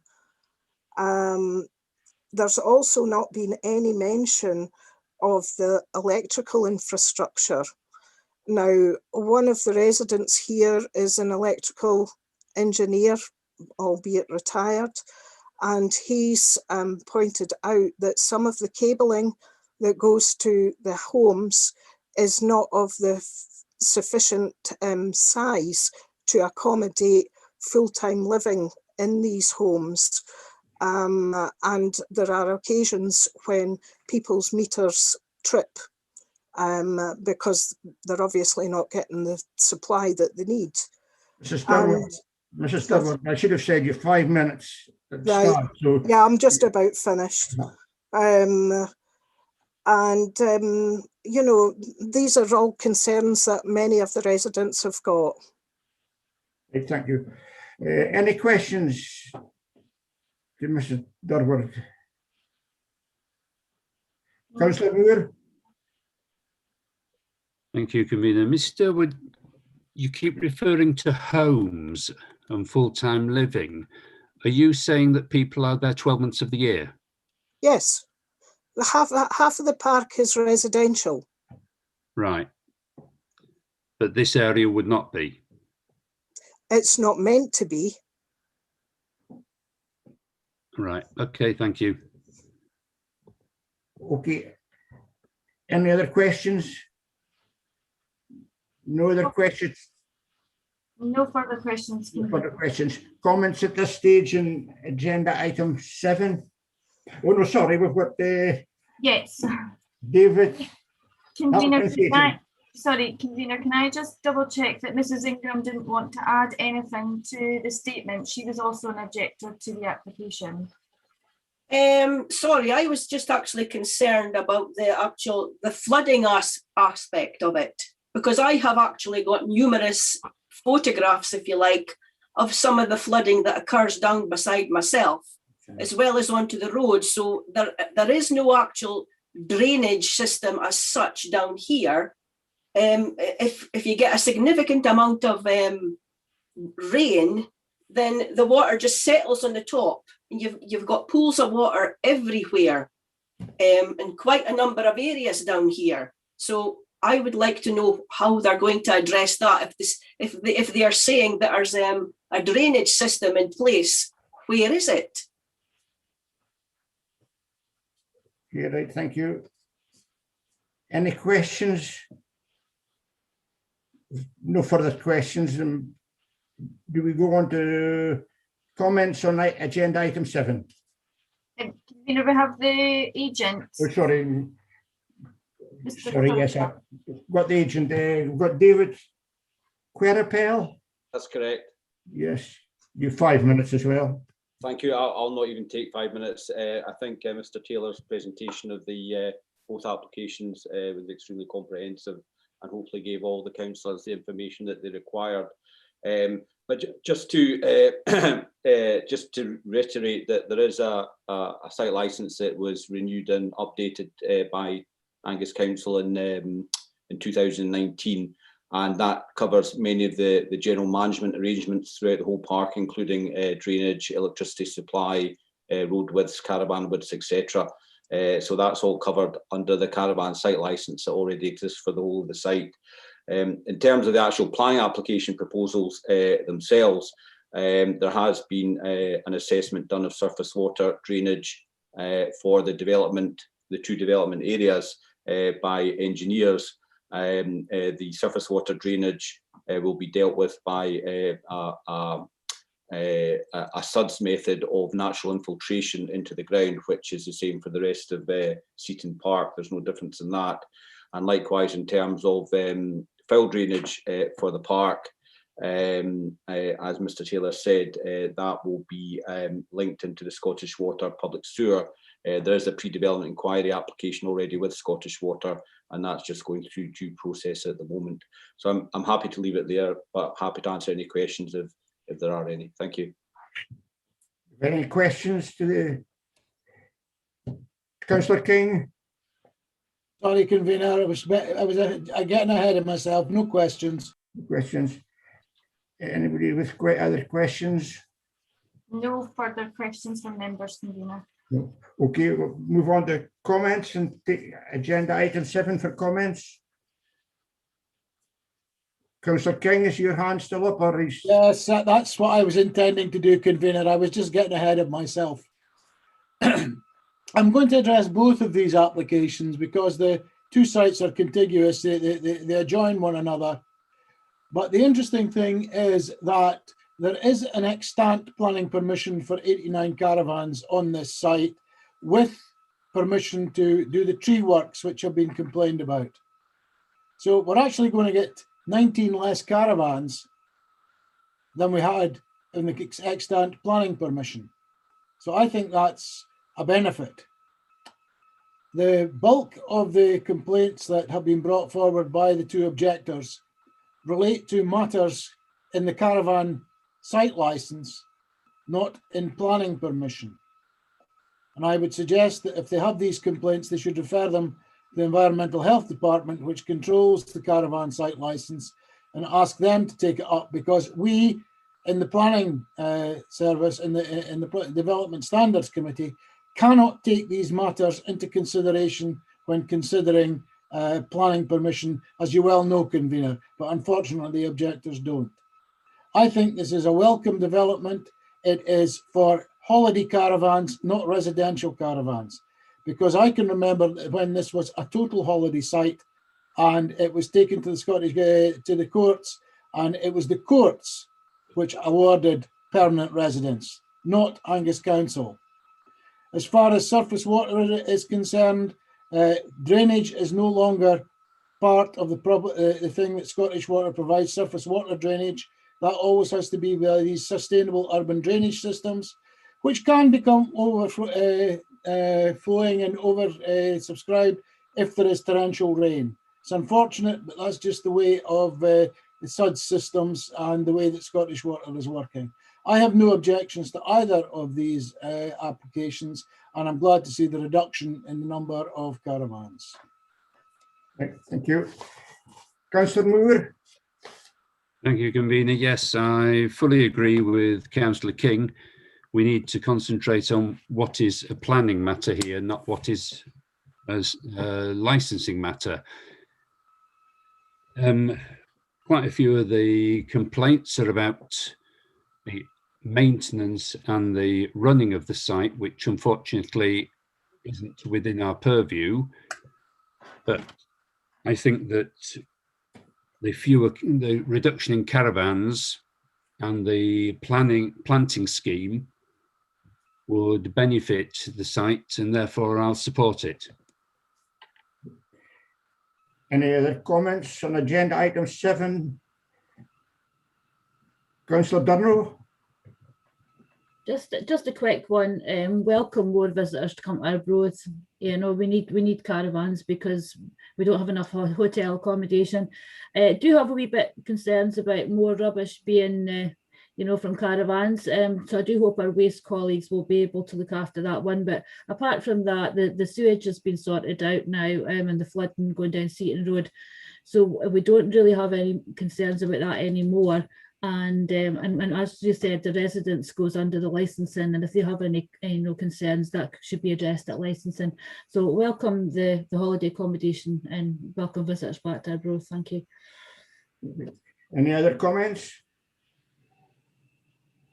There's no other comments. Well, I'll take agenda item 7 first. I'll move the report for approval with the conditions that are attached. Is that agreed? Agreed. Agreed. Therefore, planning application 20/00652/Fool has been approved. We move on to agenda item 8. Is there any comments on agenda item 8?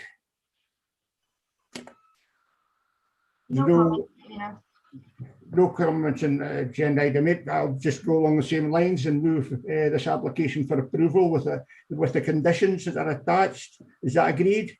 Agreed. Therefore, planning application 20/00829 has been approved. Move on to agenda item 9 for the planning application for 148 High Street, Montrose. This is for a Neil, I'll just say Neil Painting. He's Solon. Can we use the slides, please?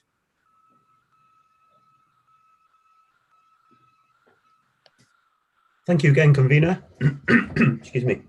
Item 9 relates to planning application 20/00697 FULL, which relates to the change of use of the premises at 148 High Street, which is last used as a retail premises. So it seeks permission to change the use of that premises to either a nail bar, which is an unclassified use, or a Class 2 use. Class 2 uses are defined by the use classes order as financial, professional, or other services, which are considered to be appropriate in a shopping area and provide services to visiting members of the public. Can we have the next slide, please? So the application site lies within the defined town centre area. A wee bit of context on the right-hand side with the blue arrow. It sits to the southwest side of the core retail area. The shop we're looking to change the use of as part of this application is opposite the exit to the ballroom car park, around about 20 metres or 25 metres to the south of Hume Street. But in terms of the development plan approach to this type of thing, the development plan recognises that the Angus town centres have been affected by things like internet shopping, out-of-time shopping, and policies of the plan are designed to allow officers and members to respond when considering development proposals to ensure that town centres continue to contribute to the character, vitality and prosperity of the region. So there is some flexibility built into the development plan to allow appropriate different uses in town centre areas. Policy TC 17 relates to town centres as a town centre first approach, but it seeks to direct this type of use or these type of uses and uses which attract significant numbers of people to locations within the town centre. Policy TC 18 applies specifically to core retail areas and has specific tests for proposals which seek to change the use of retail premises to other uses. The policy says in circumstances where at least 10% of retail units within the core retail area are vacant, proposals for alternative uses can be permitted. In this case, the retail vacancy information shows that I think there are 5 vacant units of 49 within the core retail area, which is around 10%, but precisely I think 10.2% of retail premises within the core retail area are vacant. So the nail bar or class 2 use are considered to be appropriate uses within the town centre, and in terms of the policy approach in core retail areas, there is scope for a change of use of this premises in terms of the numbers and vacant properties in the town centre, having regard to the development plan approach, trying to provide flexibility to respond to the constraints town centres are currently facing. Can we have the next slide, please? So the application property is a category B listed building. The list description for the property notes that this is a 19th century shopfront, but members are advised that the application doesn't propose any physical alterations either externally to the building or internally, and the proposed use could be accommodated with the existing physical fabric of the structure. It would be beneficial to see a listed building brought back into a purposeful use and to see one less vacant premises on the high street. Can we have the next slide, please? So the white property is the application property in question. It has shops on either side. As I say, it's at the southwest corner of the core retail area, but it would be beneficial to see it brought back into a purposeful use. Environmental Health has been consulted on the proposal and has proposed noise conditions, but it's considered that this type of use can coexist with the residential property, which is located both above the premises and to the rear of the premises. Can we have the next slide, please? So just in summary, class 2 uses and that type of use, similar uses such as nail bars, are considered to be appropriate uses for town centre locations. As I say, 10.2% of retail units within the core retail area are vacant, and it would be desirable to see a vacant unit in a listed building brought back into a purposeful use. Now, the application has attracted 78 objections and 1 letter of support. The 2 main issues identified within those objections relate to commercial competition, which members will be aware is not a material planning consideration. It's not something we can have regard to. Similarly, reference is made to the manner in which treatments are undertaken and whether best practice is followed. But what we're considering is the use, not the user, and that is not a matter which is regulated by the planning system. So we've had regard to the matters raised in objections and in support. They don't raise any material considerations that would change the development plan or the recommendation. The proposal is considered to comply with the development plan, and on that basis is recommended for approval. Thank you, Mr. Taylor. Any questions to Mr. Taylor?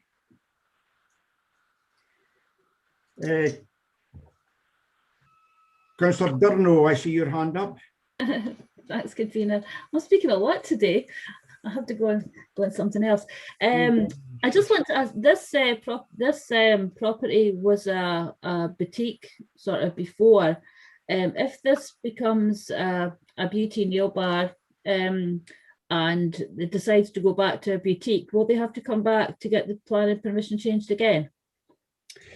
I think permitted development rights allow for class 2 uses to change to class 1 uses, so it's unlikely that would need to come back to members. But even if whatever is proposed would require permission, obviously the policies of the local plan are supportive of retail uses, so they can't see anything that would stop it becoming a shop in future, whether it needed permission or not. Can I just ask quickly as well, did this planning application come in before COVID, or has it just been recently? Sorry, I didn't check the date. I understand that the application was submitted more recently, so after the pandemic had started. Okay, so the regulations for COVID will be in on the layout of the plan. Okay, thank you. Do I see Councillor Bray's hand up? Oh no. Councillors Duff and Moore as well, convener. Yes. Councillor Duff was before me, actually. Oh, well, Councillor Duff, I'll take you first. Yeah, thank you, convener. Yeah, just one question for Mr. Taylor. Just to clarify in my own head. So a hairdresser is a class 1 business, is that correct? That's my understanding, yes. And a nail bar, is that class 2 or is that undefined? It's an unclassified use, although similar in character in some ways to a hairdresser's. Our understanding is that's a sui generis or an unclassified use. Right. So what you basically have told us that if the occupancy in the high street or the core retail area is 10% or larger, our policies allow us to be more flexible to ensure that the high street is well populated with shops. If our high street was at 2%, then we wouldn't allow a change of use. Is that that's my understanding correct? That is correct. Yeah. Thanks very much for clarifying that. Thank you. Okay, Councillor Bayes, we'll have you next. Yes, well, my question kind of follows on a bit from Councillor Duff's there.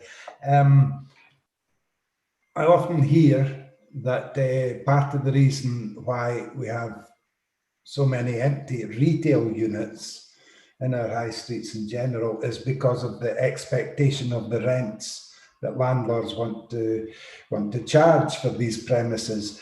Am I correct in my understanding that we can't really take that into account when considering this application? Yeah, I would concur with that. What we're considering the application against is policies of the development plan and any material considerations. Councillor Moore, your hand's up. Thank you, convener. Yes. What is an active frontage? So the intention is not to have, I mean, you sometimes see the change of use of some premises where somebody would put something recessed inside the frontage which blocks off. So it closes off its interface with the public realm, and it doesn't contribute then to the vitality of the town centre in the way we expect. So the development plan policies are intended to ensure that shops have an open or active frontage, an active window display, for example, and planning conditions are attached to ensure that that is the case here. Thank you, because I'm looking at condition 1, and you're talking about the window glass of the building should not be painted, tinted, or otherwise obscured. What's to stop the applicant, if this is approved, from painting the front of the building itself, what is currently white, in something like a fluorescent pink? Do we not have control over that? Yes, this is a listed building, so that type of works would require listed building consent. Yes, I remember one in a former life where we didn't say it up front and we then had to have enforcement. So I'd prefer it if we can say it up front and say any change to the actual structure of the building, including painting, shall be require further consent. Is it possible that can be added? Well, the application doesn't propose any external alterations, but we'll be glad to advise the applicant or the applicant's agent, or a combination of the two, that any such works would require listed building consent. And I notice, I think the applicant's with us today, so can take cognizance of your comments. Thank you very much. Any other questions to the officer? There's no other questions. We'll move on to our speakers. We have, first of all, Lisa Stone. Is that correct? Are you with us, Lisa? I am, thank you. Sorry about that. You'll have to bear with me. I apologise. I've never attended one of these meetings before, and likewise, I've never attended a Zoom meeting. Well, just take your time. You've got 5 minutes. Thank you, sir. So therefore, thank you for the opportunity to address the committee today. My name is Lisa Stone and I'm the owner of Montrose Nail and Beauty Academy in Murray Street in Montrose. I have been in the industry since 2004 and became a training provider within the industry in 2010. As I've only got a few minutes to address you today, I would like to briefly outline my objections, of which there are many. I'm unfamiliar with material planning regulations, so it's difficult for me to address you specifically on these requirements. But if the objections raised are not a consideration for this committee, then whose responsibility is it? It was my understanding that Class 2 category businesses were not permitted on the high street, as it was to remain predominantly retail. I opened my first nail bar in 2007 in Bridge Street, and when we outgrew our premises, I had discussions with Damien Brennan at Angus Council and was informed of these restrictions.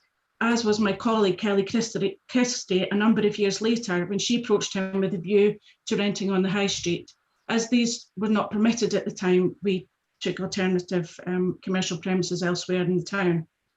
I appreciate that there are a number of empty shops at present and that this is the basis of the planning department's recommendation for approval, but surely we should also be looking at whether the applicant's proposal not only fits the change of use, but the impact that proposed change of use has on the existing businesses and the local community as a whole. It hadn't actually occurred to me until this process to count the number of nail technicians or beauty businesses, because as a trainer in the industry, competition is not something that I worry about. If anything, I encourage it. It's my job. It's what I do. I train other nail technicians, but I train them to a high standard. Unfortunately, our industry at present is unregulated, something that the British Beauty Council and the Federation of Nail Professionals is working extremely hard along with the government to change. There are over 40 practicing nail technicians, all of them local families. There's not one franchise in Montrose. I believe the applicants have other premises in Dunfermline, and I'm sure that the majority of the salon owners would absolutely love to have a business on the high street. But unfortunately, the majority of the retail units are larger, high rental units, which are unsustainable to small local businesses. And when smaller businesses, when smaller units do become available, we are restricted to whether the time is right and that there are 10% of retail units unoccupied. The proposed salon has all the characteristics of what's referred to in our industry as a non-standard salon. These businesses do not comply with health and safety, sanitation, legislation, good working practices. There's pure communication, no client consultations, and they do damage to clients' nails. They hold little or no qualifications and are therefore unable to obtain insurance. There is much I'd like to say on this, but I'm aware that there is time restriction.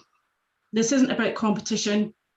It is about standards. However, surely there has to be a point of saturation and the impact that it'll have on other local businesses.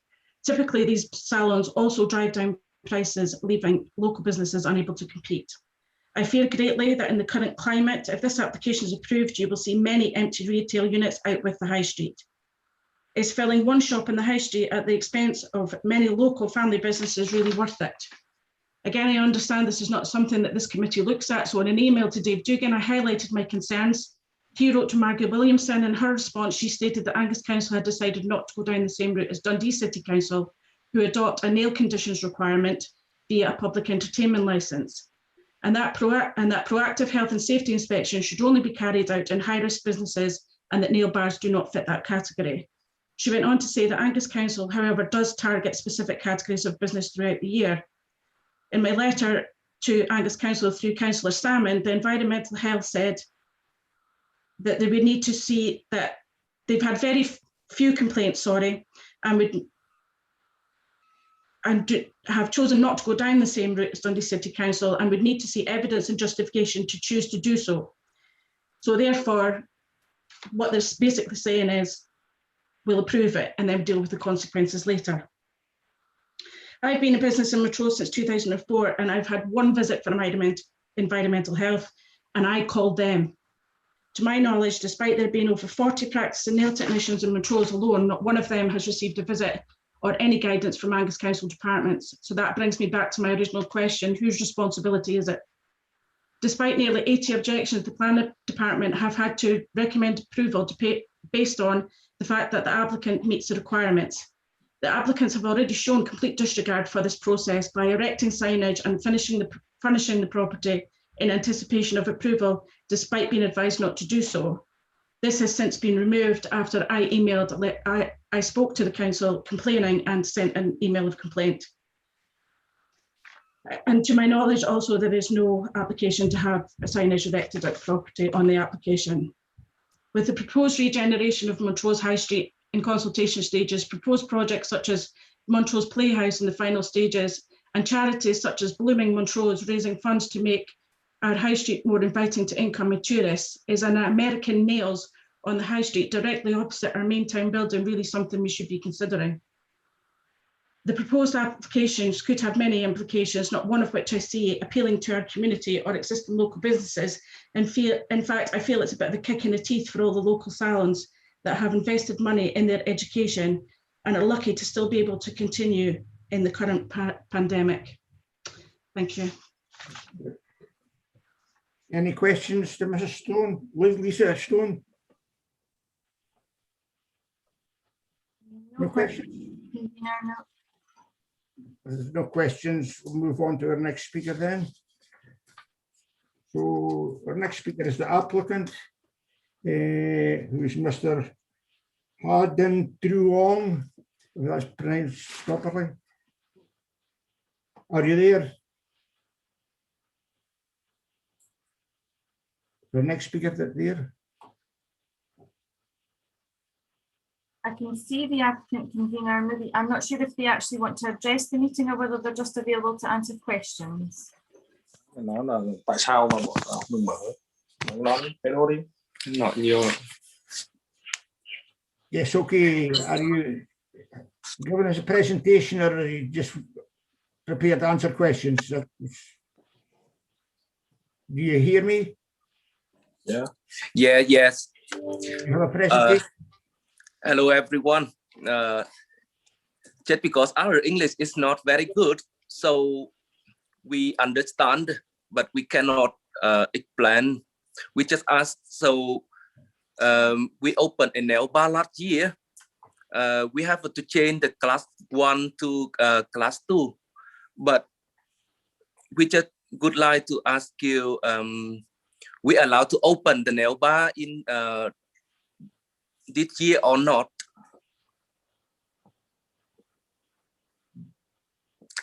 Mình không biết nói gì. Bây giờ nói cái gì? Em hỏi vậy thôi. Okay. Để trả lời coi. I think the applicant did indicate that they would answer any questions that members have. Làm thế nào để tao làm thế nào để tao mở được cái sổ? Okay, at this stage I'll ask if there's any questions from the members to the applicant. Bà giáo làm cái gì hỏi đến mình đó. So Convener Councillor Duff has a question for the applicant. Okay, Councillor Duff. Yeah, thank you, convener. Mr. Ha, some of the objectors are making a number of allegations about your business standards. They are saying that you are using untrained staff, you pay no attention to health and safety, etc. Have you got any comments about those remarks?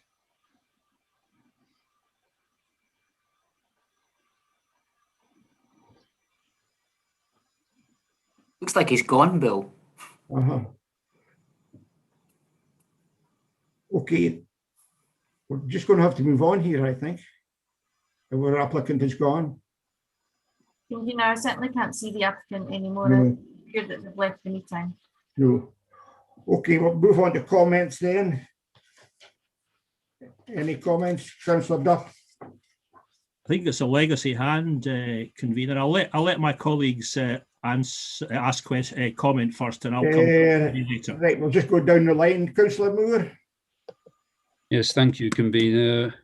Regretfully, having read through many of the objections of prejudging the applicant and the operation of the site, and complaints regarding the number of nail bars and nail technicians in the area are irrelevant because we're not allowed to consider competition, and I know that the applicant's coming back in again. Conditions controlling development and any other issues would be dealt with by environmental health. We're giving approval for the use of the building, not for who's going to use it or what they're going to use it for. It can be a nail bar or a class 2. On this occasion, we're hearing what it's wanted to be, but the approval stays with the building no matter who's there. So if the current applicant goes, somebody else could move in and run a nail bar there. So I think at the moment there are no grounds under planning for us to do anything other than approve it. Okay, right. Thank you, Councillor Moore. Move on to Councillor Braze. Yes, I think Ms Stone spoke very eloquently and very passionately about her concerns about this application.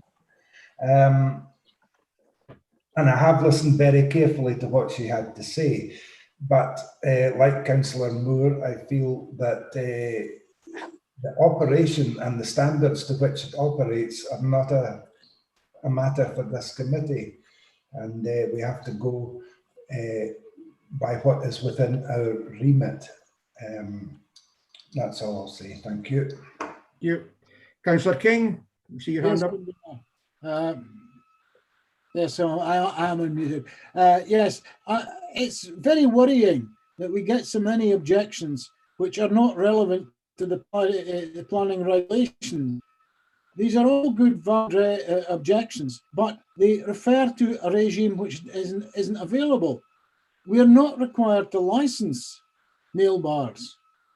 If we were, then these objections would be valid in a licensing application, but they have no place and no relevance to an application to change use. The fact that it's a nail bar is totally coincidental. The application is a change from class 1 to class 2. Once it gets a class 2 use, then it can be used for any purposes within class 2, including a nail bar. So I think we have to be very, very careful when we're considering this, that we stick with what is required to make a planning decision, not something else where we don't have responsibility or even the ability to take action, which would require licensing legislation, which might or might not deal with competition as it does in the liquor licensing, but certainly we cannot take these 78 objections into consideration when we're dealing with this particular one. Great, thank you. Councillor Cheap, I see your hand up. Yeah, thanks, convener. Just in the 4 years I've been a councillor, I know a planning application or came to this Development Standards Committee for something similar not too long ago, if I remember. And it was the same sort of idea. It was for a nail bar or something, but it was moved to class 2 on High Street in Montrose. And I seem to remember this Development Standards Committee rejected it. It was not recommended for approval at that time. And that wasn't that terribly long ago, and yet now we've got a recommendation for approval this time. And I'm presuming, and I really should have put this back to when we were talking to Mr. Taylor, it seems to be on the basis being approved because now of the level of empty premises. If it wasn't recommended for approval last time on that basis, but it is this time, it just seems a bit of a lottery that depending on how many empty premises there are on the High Street, it's the luck of the draw that when you come along, that you will be granted class 2 from class 1. I may be missing something or wrong here. It just seems slightly unfair. I'd be a bit, having listened to what Ms. Stones, I think she was referring to this as well in her address, and it just seems a bit unfair and a bit of a lottery depending on how many other properties are sitting vacant in Montrose Street, High Street at the time. Maybe I'm misunderstanding, but I don't know, Mr. Taylor, maybe Mr. Taylor could come back and just clarify that for me. I know it's just we're at comments, but it would be quite interesting to, because this might come up again. Certainly happy to respond, convener. Yes, okay. Thank you, Ed. Yes, Mr. Taylor. Sure. I'm not aware of us. I'm not aware of this committee refusing a nail bar on Montrose High Street. You certainly had an application for a tanning salon at the opposite end of the High Street a few years back. The same policy test applied, but you're absolutely right. I mean, the recommendation is largely influenced by the vacancy rate in the core retail area at the time we consider it. But that's the way the policy is written, and yeah, you're right. Okay. Okay, Councillor Duff, do you wish to come back in? I see your hand up. Yeah, thank you, convener. I do note that Mr. Ha is now back on the call. He seemed to come off screen when I asked the question. Would it be in order for me to get an answer to my question? Could I have advice on that, please? I think the applicant did seem to lose connection before they were able to answer Councillor Duff's question, and I think that to get that answer would be that Councillor Duff make his mind up in relation to the application. Yeah, right, thank you. Could we have the applicant back in, please? And Councillor Duff, perhaps you could ask the question again. Councillor Duff. Okay, thanks, convener. Thanks for that clarification, Mrs. Forsyth. Okay, my question, Mr. High, is a number of the objectors to your application have made allegations about the way you will run your business. They're suggesting that you will use untrained staff, will not pay any attention to health and safety, and will use unsuitable treatments. How would you respond to those comments that have been made by objectors? Yeah, at the moment I'm having a big shop in the shopping center. I opened that one, a small one. You ask me, I use the untrained staff. Honestly, we don't use any untrained staff. I mean, the people work in the RNL salon have to have a qualification, and they have to be trained in 3 years before coming a nail technician. And definitely we have to work safely for the customer, because, as you know, we estimate a lot of capital to run the business. We have to comply the council and everything.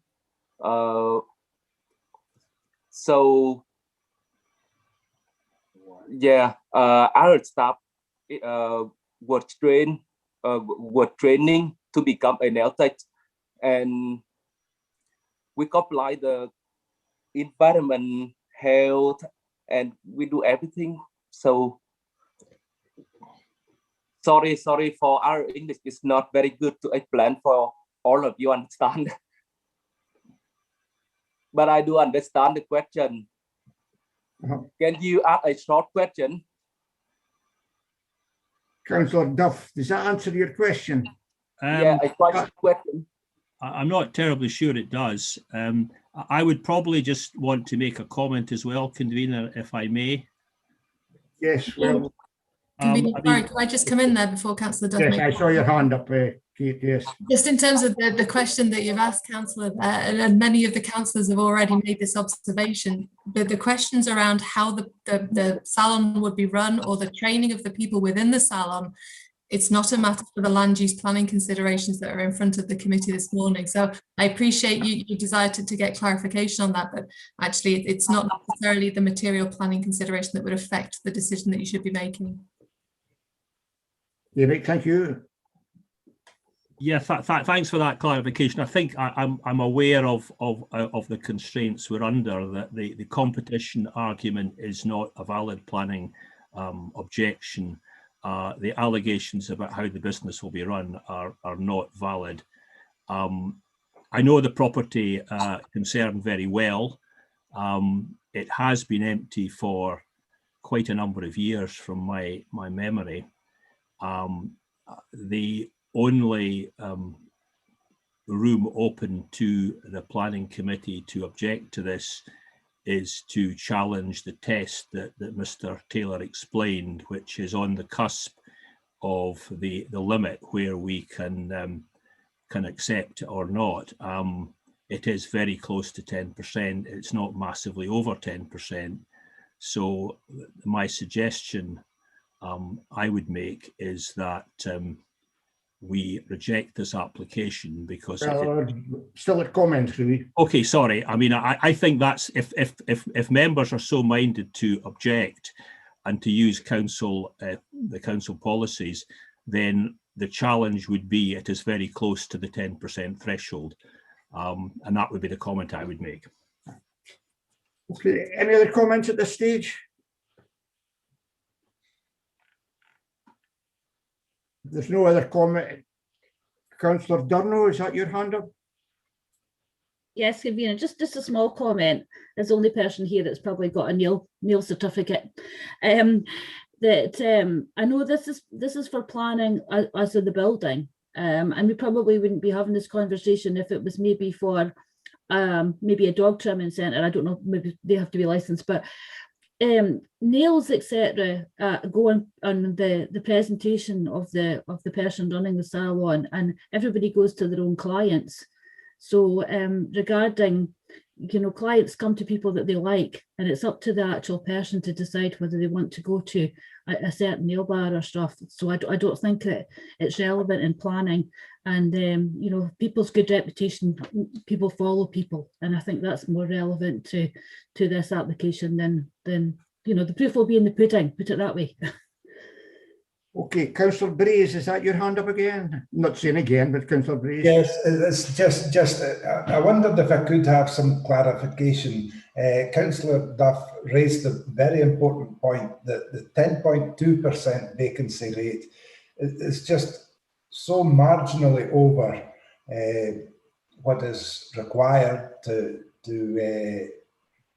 allow for a change of use here, away from retail. I wondered if I could get clarification from officers whether there is any leeway here.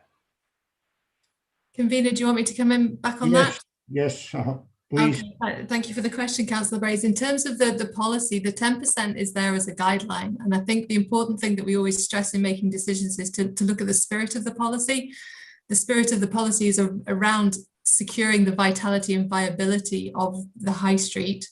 The 10% is given as a guide in terms of this is the level at which if we breach that in terms of vacancies, we think it's justifiable to look at changing use. I would not necessarily advise you to implement it in terms of a strict application of 10%. I think we have to look at the spirit of the policy in terms of protecting the vitality and viability of the town centre. Okay, thank you. Okay, any other comments? I see the applicant still in. Should he be still in at this stage? Yeah. Coming up my screen. Yes, Convener, the applicant is entitled to be within the meeting. Yes. Okay. Well, if there's no further comments, this is a difficult one, but I'm going by the report for approval with the conditions attached. Is that agreed? Agreed. Nope. Convener, could I move an amendment, please? Yes. Okay. You have a seconder for my motion? Yeah, Councillor Nicholl. Right, thank you. Your amendment, Councillor Duff? Yeah, thanks, Convener. My amendment would be to refuse the application on the basis that the 10% test is only a guideline, and that surely means that as a planning committee we have some discretion, and we should therefore refuse it for that reason. Is that a competent amendment? Can I have advice on that? Councillor, we need the reference to the policy within that amendment, and if we get that in terms of it's contrary to that policy, then it would be a competent amendment. I'm hoping someone can help me here. Page 288, Councillor Duff. Okay.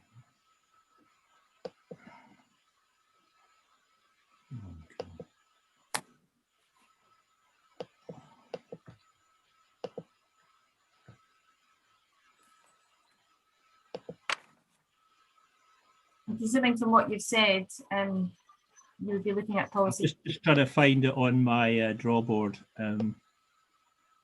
Councillor, the policy that you're referring to is policy TC18, which relates to core retail areas.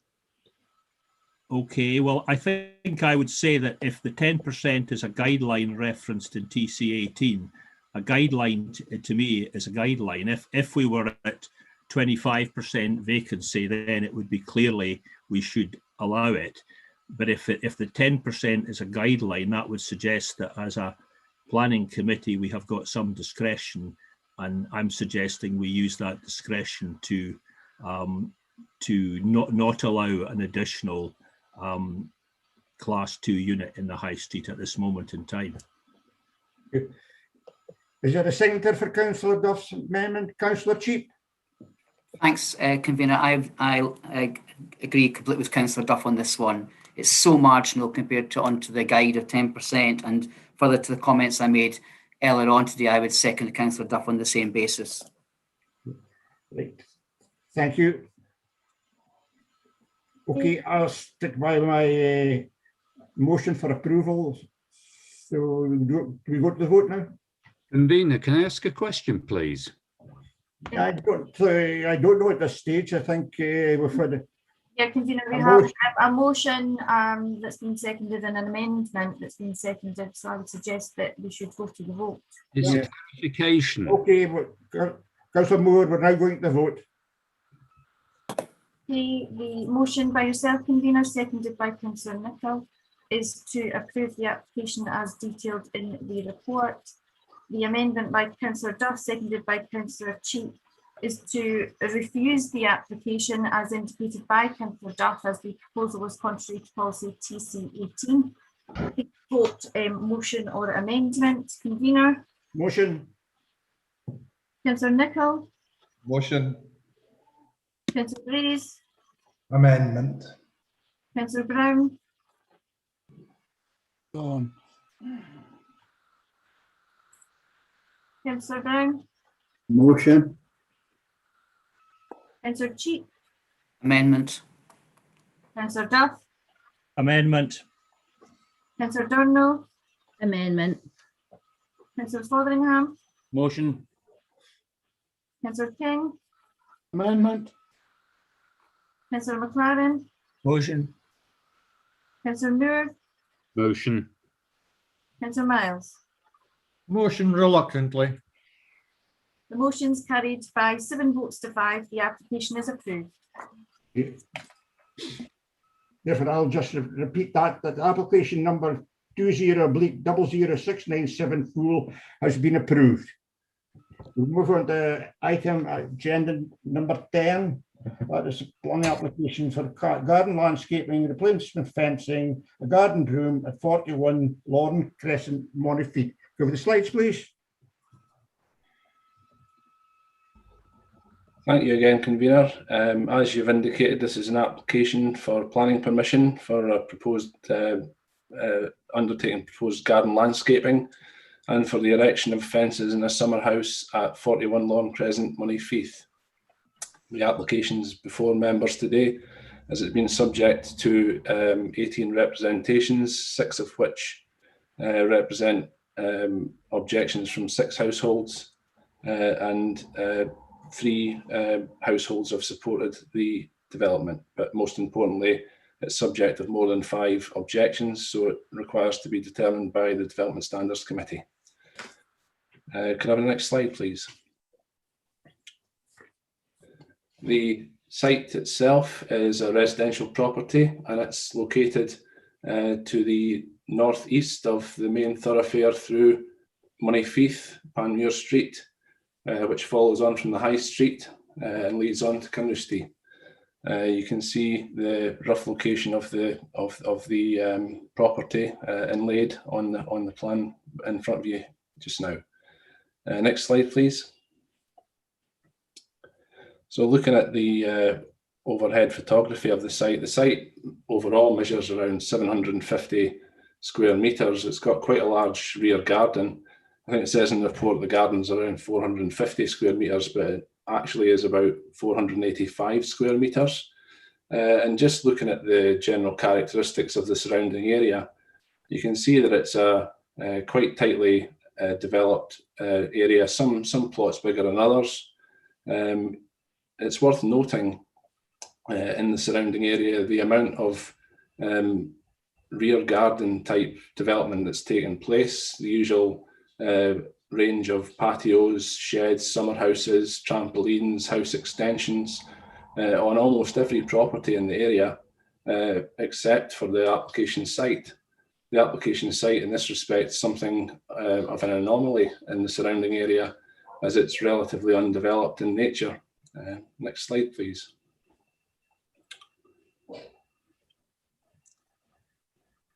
Okay, I think we've got a slide missing again. Can you go on to the next slide, please? The previous slide was photographs of the site, and what they showed was the site is quite steeply graded. There's a a fairly significant slope on the site, so the applicants are seeking to regrade the site to create level platforms on which they can create more usable garden ground. Now, you'll be able to see faintly on the plan in front of you, just in front of the proposed extended patio, the existing patio that's there would be extended by 2.4 metres across its entire width, or almost its entire width. Stairs would be introduced at various points in the site that would take the property owner down through their garden. But a bit of a cut and fill exercise would take place where some topsoil would be moved back to create a more level and usable area, and some would be moved down to the bottom of the slope where it would be retained. And a garden room of a footprint of approximately 27 square metres would also be erected in the south east corner of the site. And you can see the rough, the design of the proposed garden room up in the top right of the image in front of you.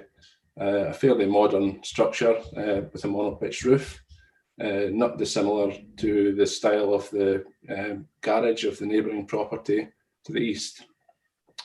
Next slide, please. So, having a look through the section of the proposal, you'll see the extended patio at the top of the, or the right hand side of the, sorry, the left hand side of the image, and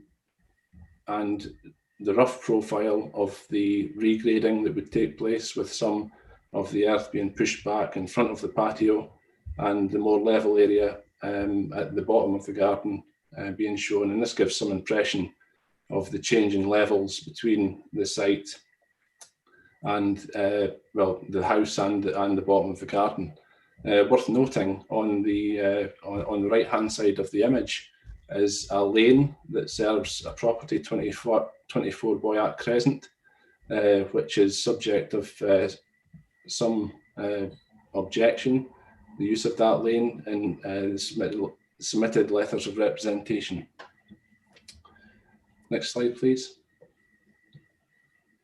So, as I've mentioned, the application is subject to some representations. You can see in the green triangles where the letters of support have come from, and in the red triangles where the letters of objection have come from.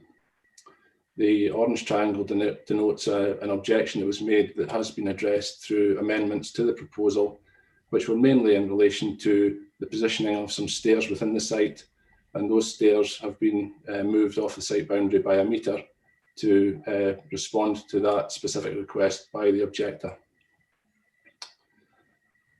Next slide, please.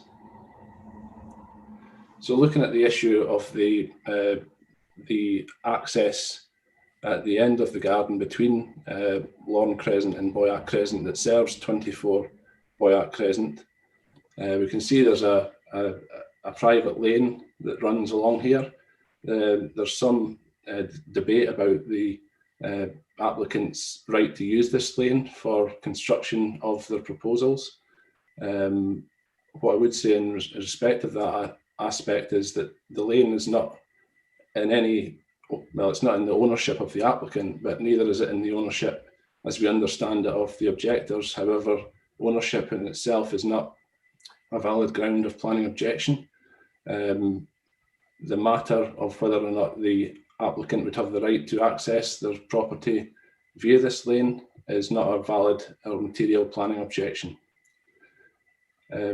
Again, noting the nature of the neighbouring garage in the right-hand photograph, you can see the similarity of design to the proposed summer house, which would be located just in the foreground of that same photograph, beyond the fence that's there. The fence itself would be improved and raised to a height of 2 metres. Next slide, please. Again, looking at the nature of the impact from the proposed summer house, we can see that the adjacent property who's objecting to the appearance and impact of the summer house on their amenity. In fact, the adjacent two properties who are objecting to the impact of the proposed summer house on their amenity in terms of overshadowing and the appearance of the summer house and its location, you can see that the adjacent land not only contains the lane that serves 24 Boyack Crescent that wouldn't be affected by that aspect of the proposal, but you can also see that the land that would be marginally affected by it is a parking area, which is not an amenity area to the property. You can see that the properties to the south of the site would not be affected by any throw of shadow. In the image, you can see there the overhead image quite appropriately shows how shadow is currently thrown from the fences around the site. It needs to be stressed that the relevant policy for consideration of household developments, TC4, sets a test requirement of adverse impact on amenity for any development in terms of how it's assessed as affecting neighbouring properties. And the view very much is that the location of all the aspects of this proposal would not result in an adverse impact on amenity. Just to confirm that, if we go to the next slide, please. Looking at the proposed summer house from roughly the direction of the lane, obviously set back some distance from there, you can see the overall height of the summer house, which would be 3.8 metres overall. And if you can imagine a 45-degree line coming down from the peak of the roof of that structure into the garden ground to the right of the photograph, or the parking area to the right of the photograph, the assessment is that shadow throw from that angle late in the evening wouldn't extend more than a few metres into that adjacent property. Next slide, please. And again, looking at the how that aspect of the proposal would affect the adjacent property, we can see the view looking back towards the neighbouring property at 24 Boyack Crescent from within the site. Next slide, please.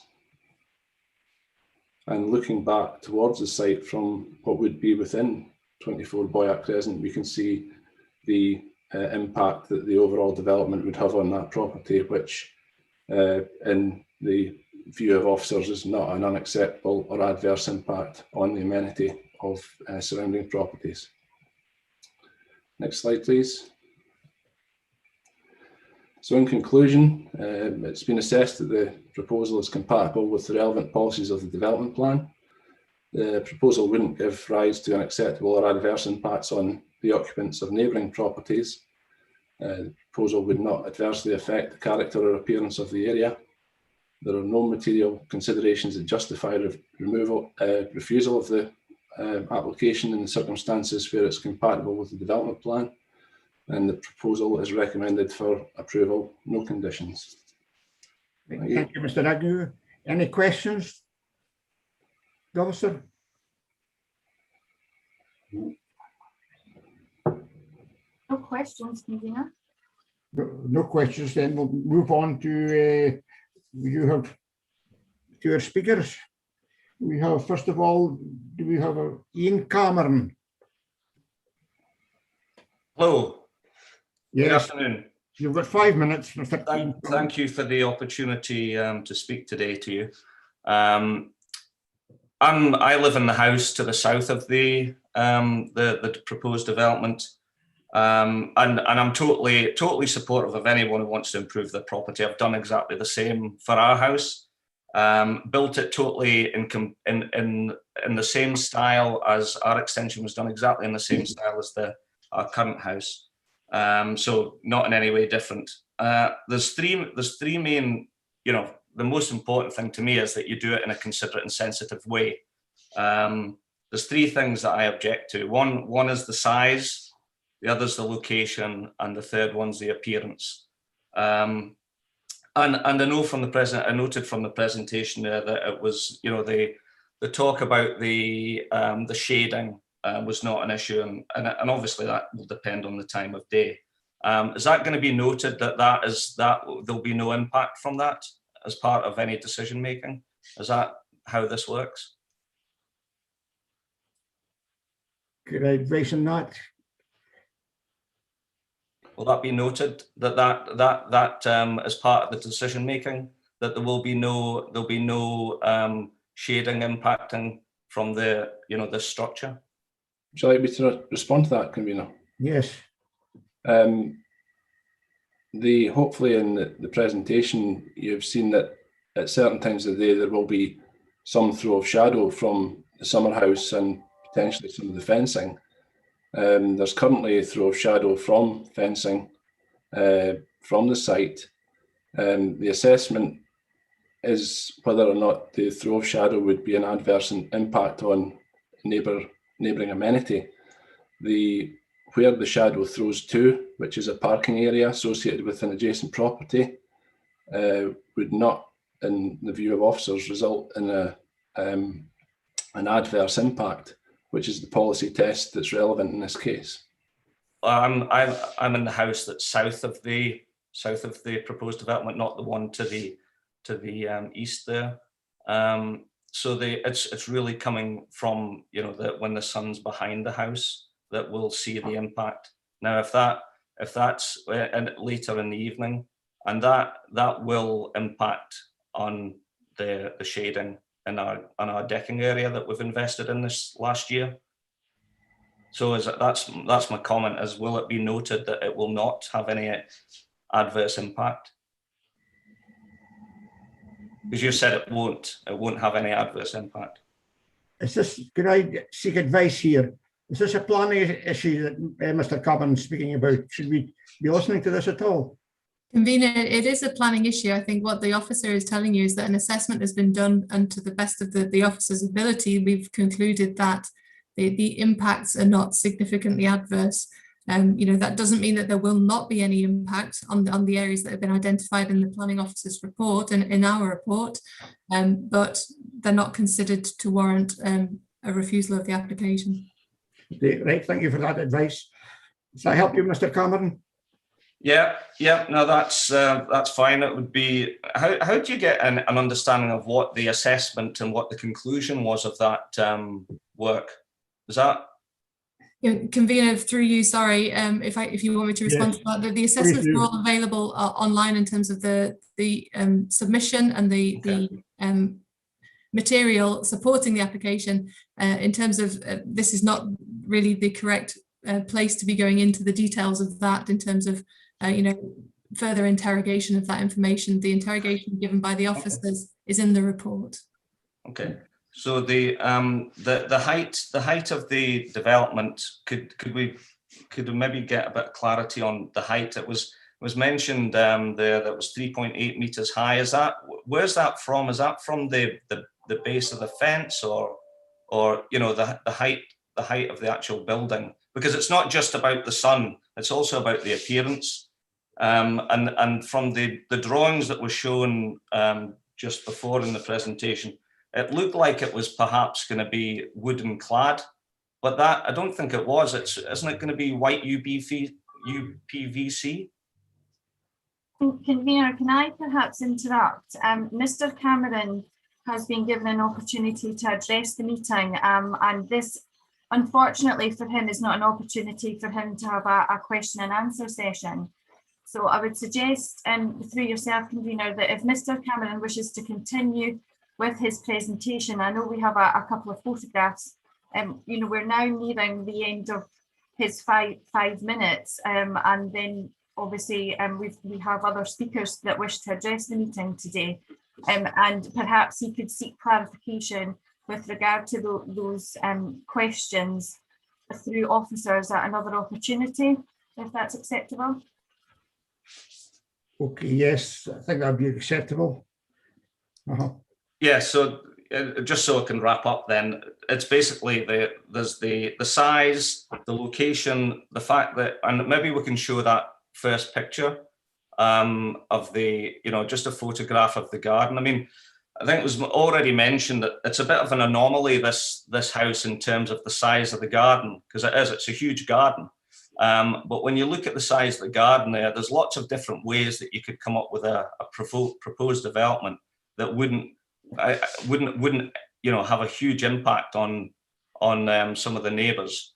So by having this, you can see there the fence there. There's really no impact from the fence. I mean, there's no shading that will come into our garden from the fence. But when you put a 3.8 metre high building, and it's not yet clear to me still how much higher that is above the fence that's going to be erected, that's already there.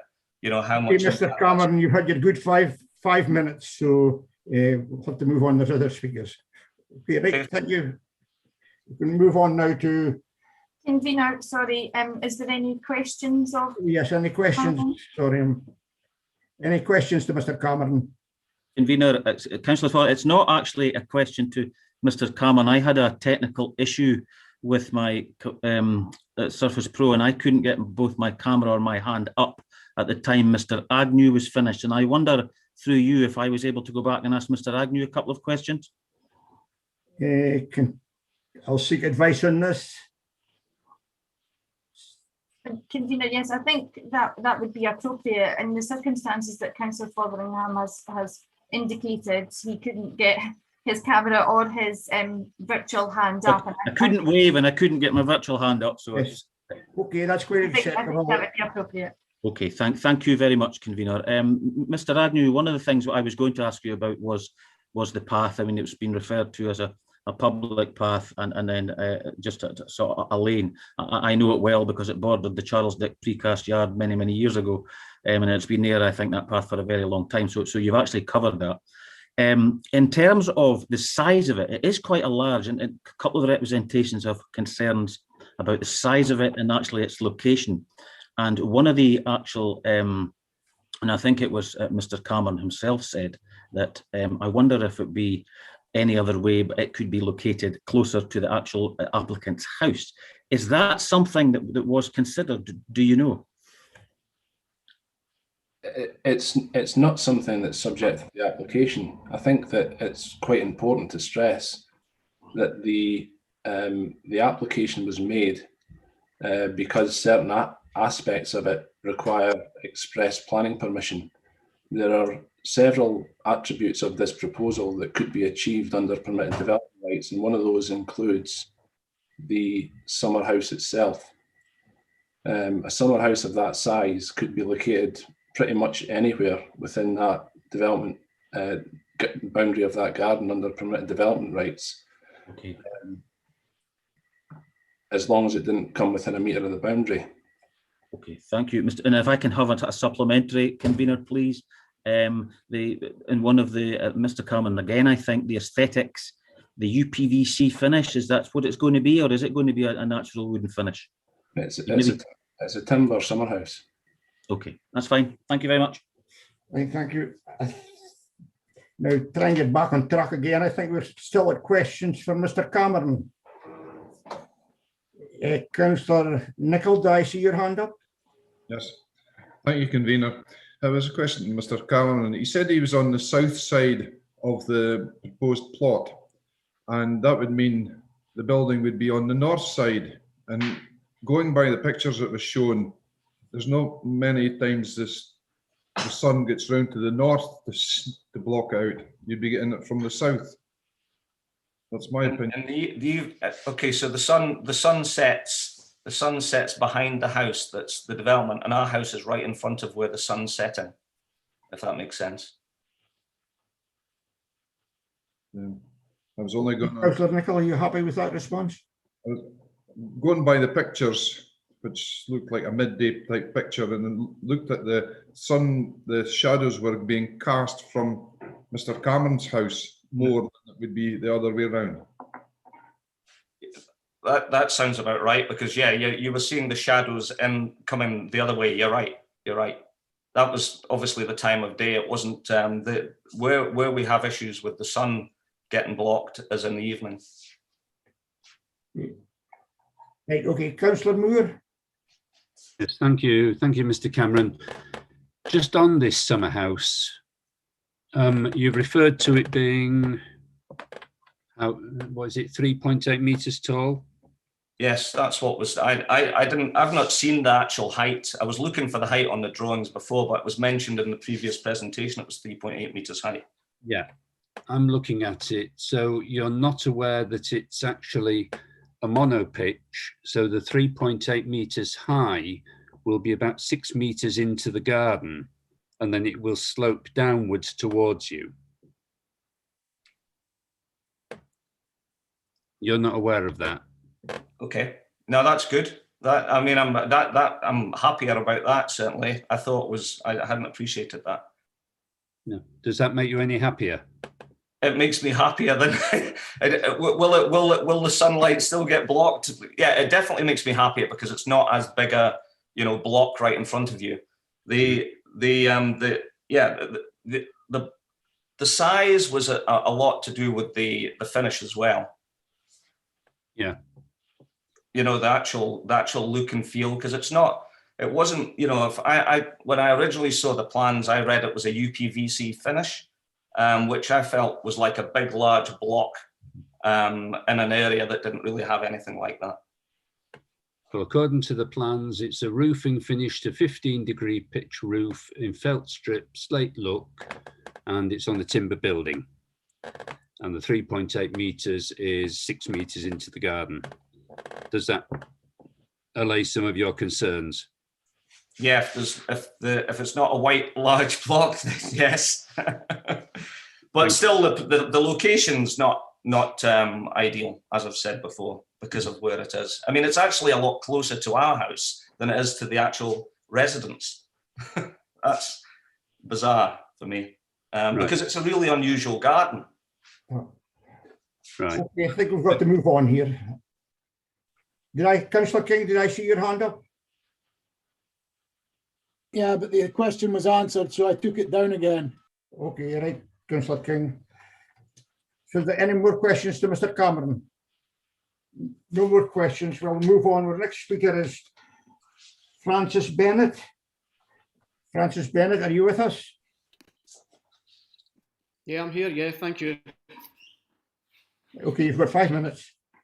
Well, thank you. Just thank you for the committee for letting me air my views. My wife and I have been in this house number 24 for the last 23 years. When we moved in, we put the driveway in, I put electricity in, I put the drainage in, put the tarmac macadam in. Okay, I don't own the property, I don't own the land, the lane, but I do have right of way. When we moved in, I informed Angus Council, I asked Angus Council who owned the lane, they couldn't tell me. So I undertook it to do it myself at my own cost. That's fine, for the safety of my kids. Now, my 3 objections are, now, first of all, I'm not objecting to Alan doing anything to his garden. My main objection is the size, the position, and the inconvenience that's going to cause myself and my wife and the neighbours at number 22, 31 and 33. Alan approached me 2 years ago and said, would it be okay if you could put a garden shed in his garden, a garden shed? I said, Alan, it's your garden, you can do what you want. I didn't realise until I saw the drawings that he submitted that the work that was going to be involved. A 6 metre by 5 metre by 3.8 summer house is, to me, is unacceptable. The position is going to be right in front of it. Okay, it's in front of our drive, but it's in front of our living room window. So I'm going to see the safety of my grandkids coming down the lane. But the most important thing I object to is the inconvenience. I need access to that lane 24/7 for my wife's health. End of story. Now, the access, you're not going to get construction vehicles up the lane. So that means you're going to be blocking off numbers 22, 31 and 33 access to their property. If he's going to be doing this proposal, he's got it in 3 stages, or 2 or 3 stages with the levels of the ground. Can you tell me, how are you going to get the earth from the garden to the bottom of the lane? Because you're not going to get a digger. You may get a JCB up, but you're not going to get a tipper up and down the lane. Now, I've asked 3 times in my comments for a site visit, which is a legal requirement. Okay, I know COVID restrictions, but a site visit could be achieved social distancing, because looking at a bit of paper, you're not getting the full view of what we're objecting to. Now, when Alan came to see me, we got the application on the Friday, sorry, Alan came to see me on the Sunday to ask my opinion, and I told him there and then I was going to object to it. And I couldn't understand why the council hadn't included 22, 31 and 33 Boyack Crescent in the application, because they're going to have a massive inconvenience to gain access to their property, as if you're going to have construction vehicles at the bottom of the lane. Yet how come you send applications to the Boyack Centre and St Mary's Nursing Home, which is miles away, it's yards away from the proposed development?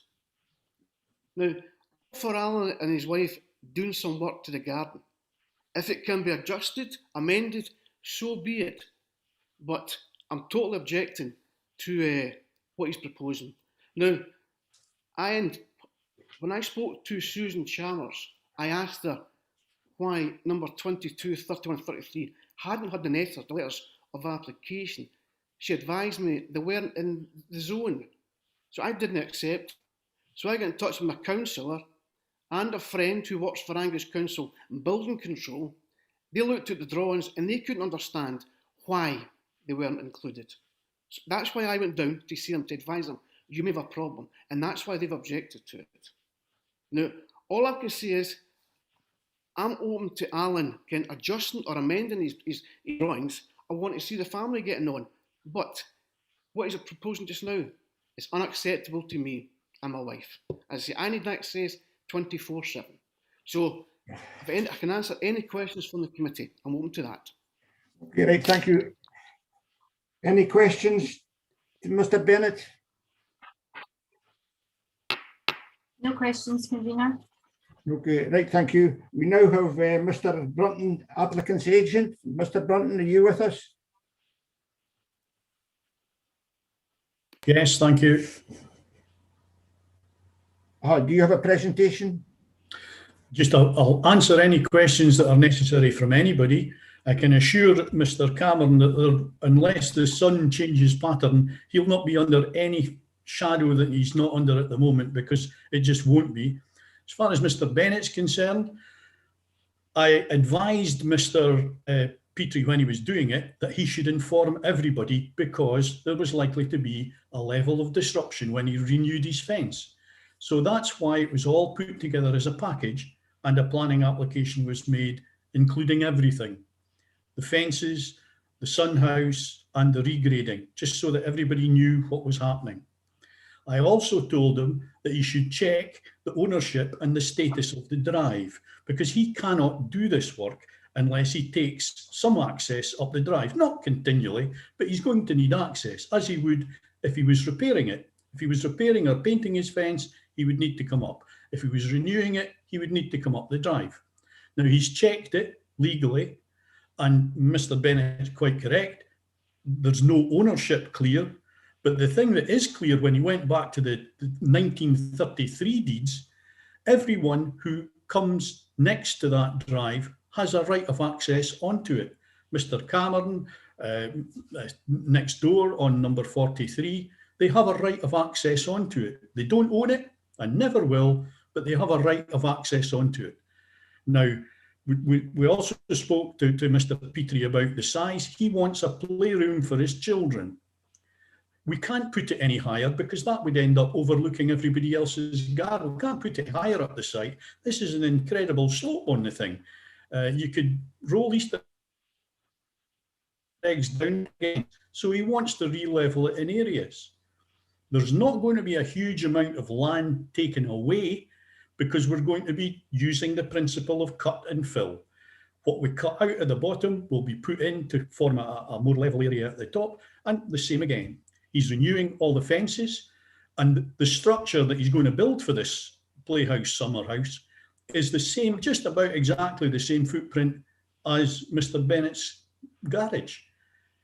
It doesn't have any windows that overlook any property, so nobody's going to lose any privacy. And he wants it so that his garden becomes more usable. It's as simple as that. We're quite upfront about it. He's going to renew all the fences. He's going to build a summer house for his kids and for himself to go and play in and be outside. We can't build it at the top as I said, because it's going to be very difficult to build it because it's on a slope, and it would lose everybody amenity because the windows would end up looking out over everybody. So we're at the lowest part of the site. It's no higher than the fence that's there at the moment. We've got a gutter that's just about above the level of the fence. He's renewing the fence, and it is a timber summer house. And as Mr. Agnew said, and as the report says, if it had been a flat site, we could have built the summer house without any consent at all because it's permitted development. It's low enough, it's 3.8, deliberately done, so that it's below the 4 metres. It's a metre off the boundary, and it doesn't have any windows. And it certainly doesn't use up half the garden. It's a huge, huge sloping garden. So for that reason, I hope that it is allowed so that Mr. Petrie can re-landscape his garden and make it more usable for his kids. And he's already spoken to me because he knows that he's going to have to keep that driveway clear and in good condition, because even taking a delivery lorry up will drop stuff off, and he's going to have to keep it clean and keep it clear, because that is access to Mr. Bennett's house, and he knows that. And as far as I know, they were fine enough neighbours until this came in and they speak to one another and all the rest of it. So I hope it does go. It's a straightforward application. Want to see it built. It's not huge. It's just for his kids. Thank you, Mr. Brunton. Any questions to Mr. Brunton? Councillor Moore, if I see your hand up. Convener, thank you. Mr. Brunton, you were talking about spoil. I presume you could get a JCB in there. How much spoil would you estimate you'd need to take off site? I have no idea. Not an awful lot, because an awful lot of it is black earth at the moment. And with the amount that we've got to, as I say, using the principle of cut and fill, you're going to have to put it back at the top to level it. So I have no idea. I haven't made the calculation, but it's not going to be lorries and lorries removing stuff because we need it on site. Yeah. And it looks a narrow lane. It's just over 3 metres wide. So what sort of industrial equipment could you get in other than the JCB? Well, it's not going to be a JCB. You know, I don't know where this came from. You can get small mini diggers, and you can get small dumper trucks to go up and down the lane. It's not a case of, and most of the materials for the summer house should be able to come in off Lauren Crescent and through his garage. He's landlocked, and this is why the lane is very important to get access to the bottom of the site. Yeah, the JCB was just my view of a possible unit. So the objectives have talked about how high the development is going to be. I presume that the summer house will be at the level of the bottom of the garden now. Yes. That you'll cut away, and therefore it's 3.8 metres maximum. Yes, that's it. And how long do you reckon that the works would take? How long would the neighbours be inconvenienced? And I have advised Mr. Petrie that if it was all done at once, it should take no more than a month. But that's really depending on the contractor, not me. A contractor can come in and do the levelling and all the rest of it in 2 to 3 weeks at the same time as the summer house is going on. But if Mr. Petrie wants to spread it out over a period of time and clear the land and then do the summer house, then I've no control over that. Not at the moment. Okay, but it could be done in a month. It could. Okay, thank you very much. Councillor Braze, I see your hand up. Yes, thanks, convener. I notice in the papers on page 295 at 3.1, it says that no soil will be removed.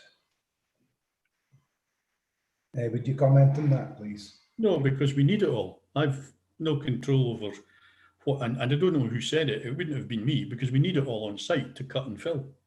Mm-hmm. Well, someone's obviously put it in the paper here.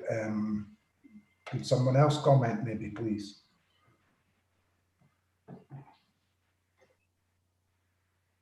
That's a difficult one. I I understand.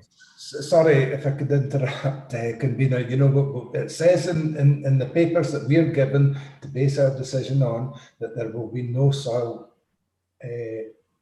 required to be removed from the garden.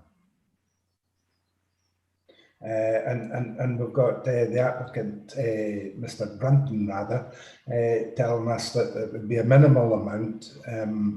No, if you're wanting clarification, there needs not be any soil removed because we need it all.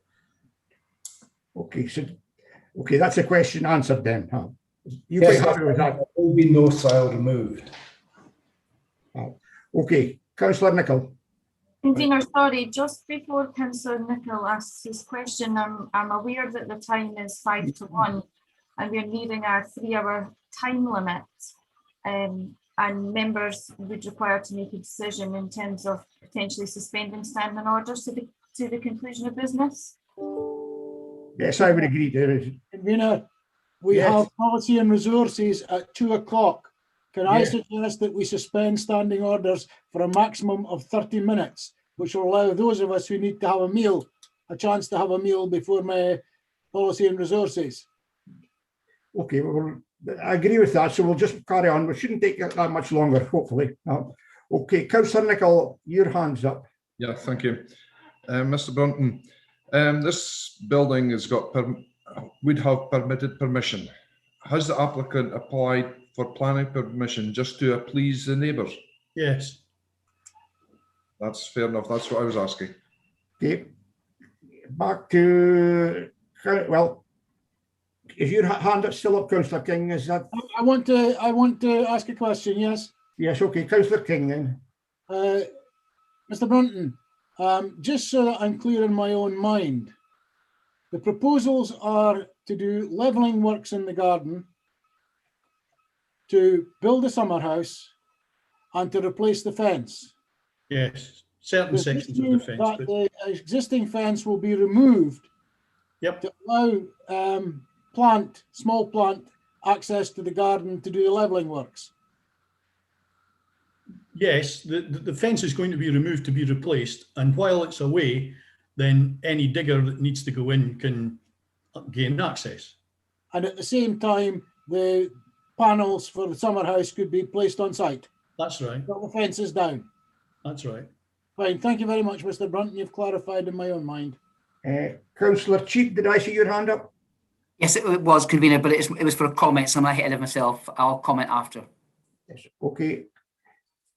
Any other questions to Mr. Brunton? No other questions. We'll move on to comments. Councillor Cheap, you were wishing to make a comment? Yes, it was. Thank you.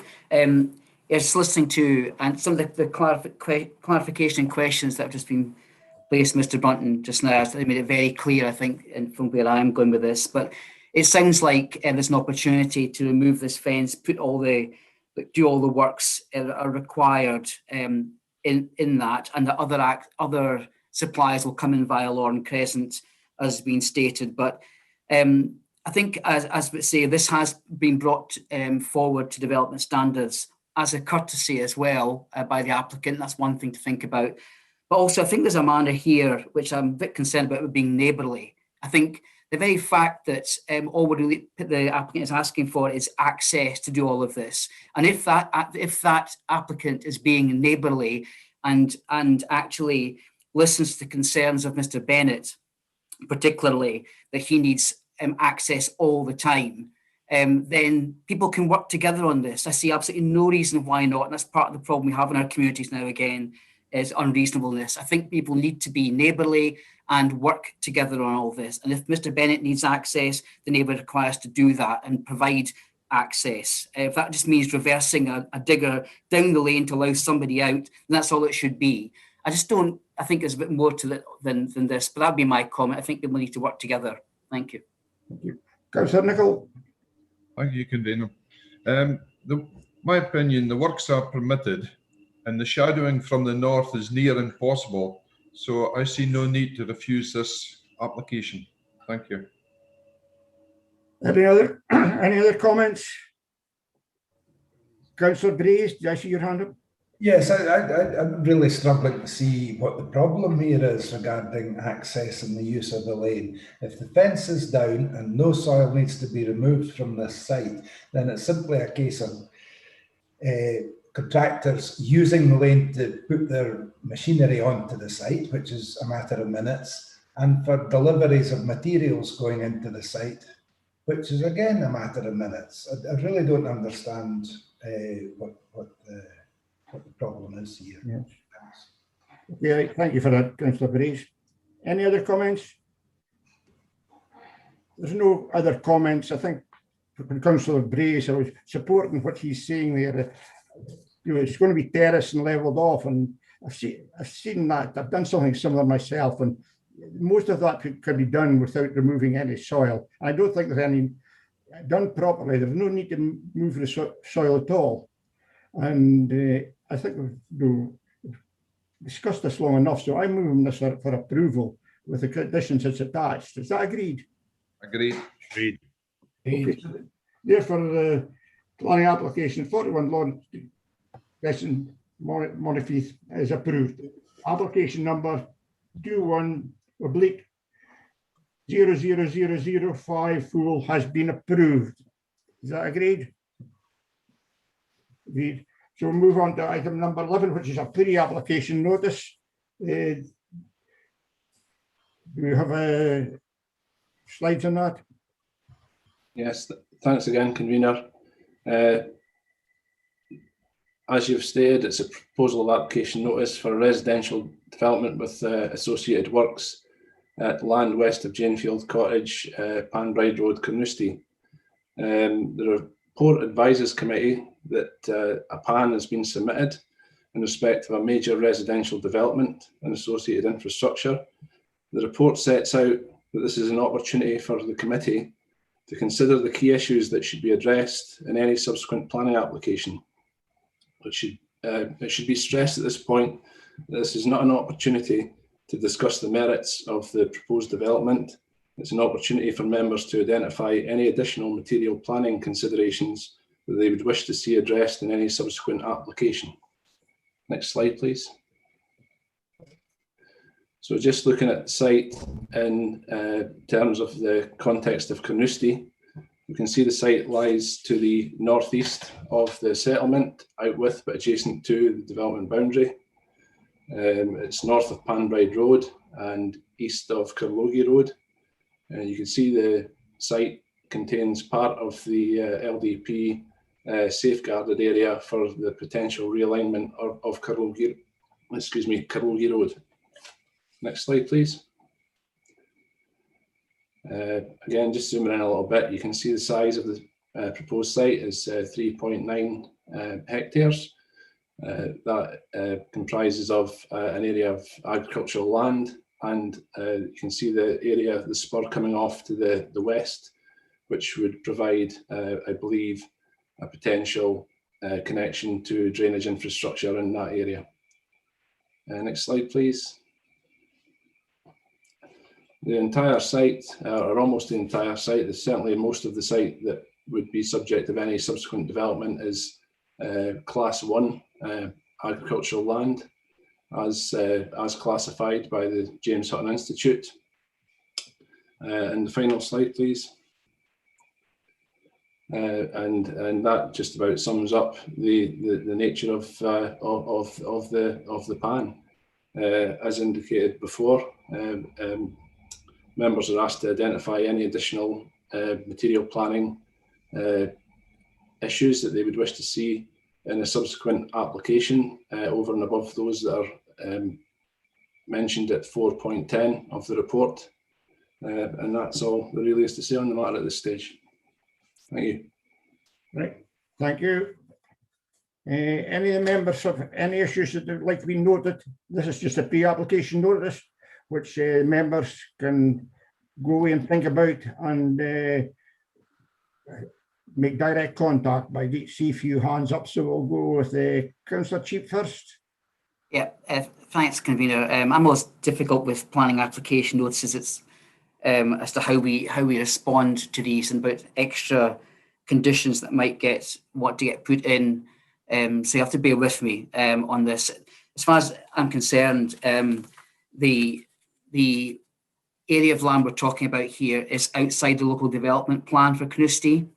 It is prime agricultural land. It has part of the land set aside already for improvements to the Collogie Road link up to A92. I'm struggling to actually look and looking through all the policies, etc. I'm struggling to find one that will actually permit this to go ahead, to be frank, for all sorts of reasons. So I'm not actually adding in extra conditions to it. I just don't think it'll even get that far, frankly. Right, thank you. Councillor King. Yes, convener. Have we any indications of how many houses they're intending to put on this land? I didn't see that anywhere, or I couldn't recognise it anywhere in the report. Over 60, Bill. Over 60, Alec. Right, okay, thank you. Thank you. Okay, with Councillor Moore.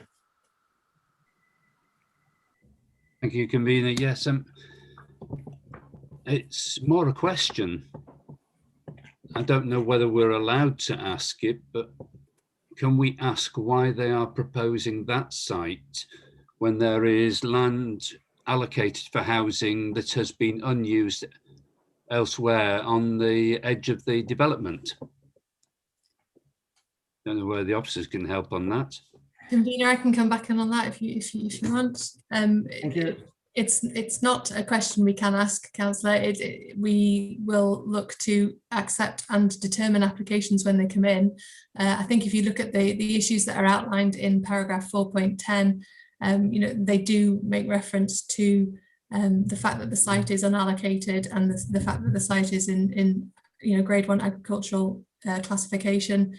So all of the relevant issues you have identified, but we cannot simply ask the question of why would you want to apply on this site. Thank you. Councillor Brace, you've got your hand up. Yes, yes, this is prime agricultural land, not just prime agricultural land, though class 1 agricultural land, an extremely scarce commodity in Scotland. Very scarce indeed. It makes up a tiny fraction of the land available in Scotland for agriculture, and we have to be quite precious with its use for anything else. Yeah, right, thank you. I think those comments that we've had will be noted, and if any other comments members wish to make, can make direct contact. I just take on board what Councillor Brace said, that he's farm land and I farm land, which is a different class altogether compared to that. So that would be one of my thoughts as well, of taking away prime agricultural land, the best in Scotland. Councillor King, you still have your hand up? Yeah, well, I'm just taking the comments that Councillor Brace has made. He's obviously not familiar with the amount of agricultural land that's been taken up by Carnoustie over the past 30 or 40 years. The whole of that area to the east of Collogie Road was farmland in the early 1960s, 1970s, and the whole of the area in the north beside the playing fields was also prime agricultural land. So, I mean, Carnoustie, as it grows, is taking over prime agricultural land left, right and centre. So we either say Carnoustie doesn't get to grow any further, or we accept the use of prime agricultural land. Yes, can I come back, convener? I am very well aware of that fact, Councillor King, but it still doesn't mean that we should just discount this fact when we're making our decisions. Okay.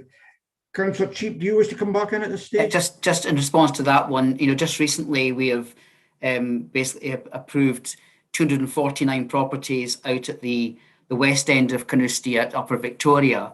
And so the question will come in, is there an actual need, and one of the conditions and policies is on the economic and social need for this extra housing in Carnoustie, and that's questionable in itself. The fact it's being deposited outside the local development plan and on class 1 prime agricultural land are two very important factors here that have to be considered. But also there's a question of, as Carnoustie grows, how it grows, where it grows, and also brownfield sites may need to be looked at first as well. So yeah, that's all I have to say on this one. So you can get the just.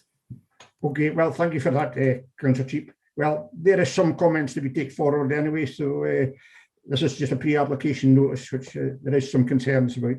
So this, I think, will conclude our meeting for today. Is that correct? And just thank you all for your attendance, and thank you for our council staff as well, and all the help that we get. And thank you. Yep, thank you. Hello.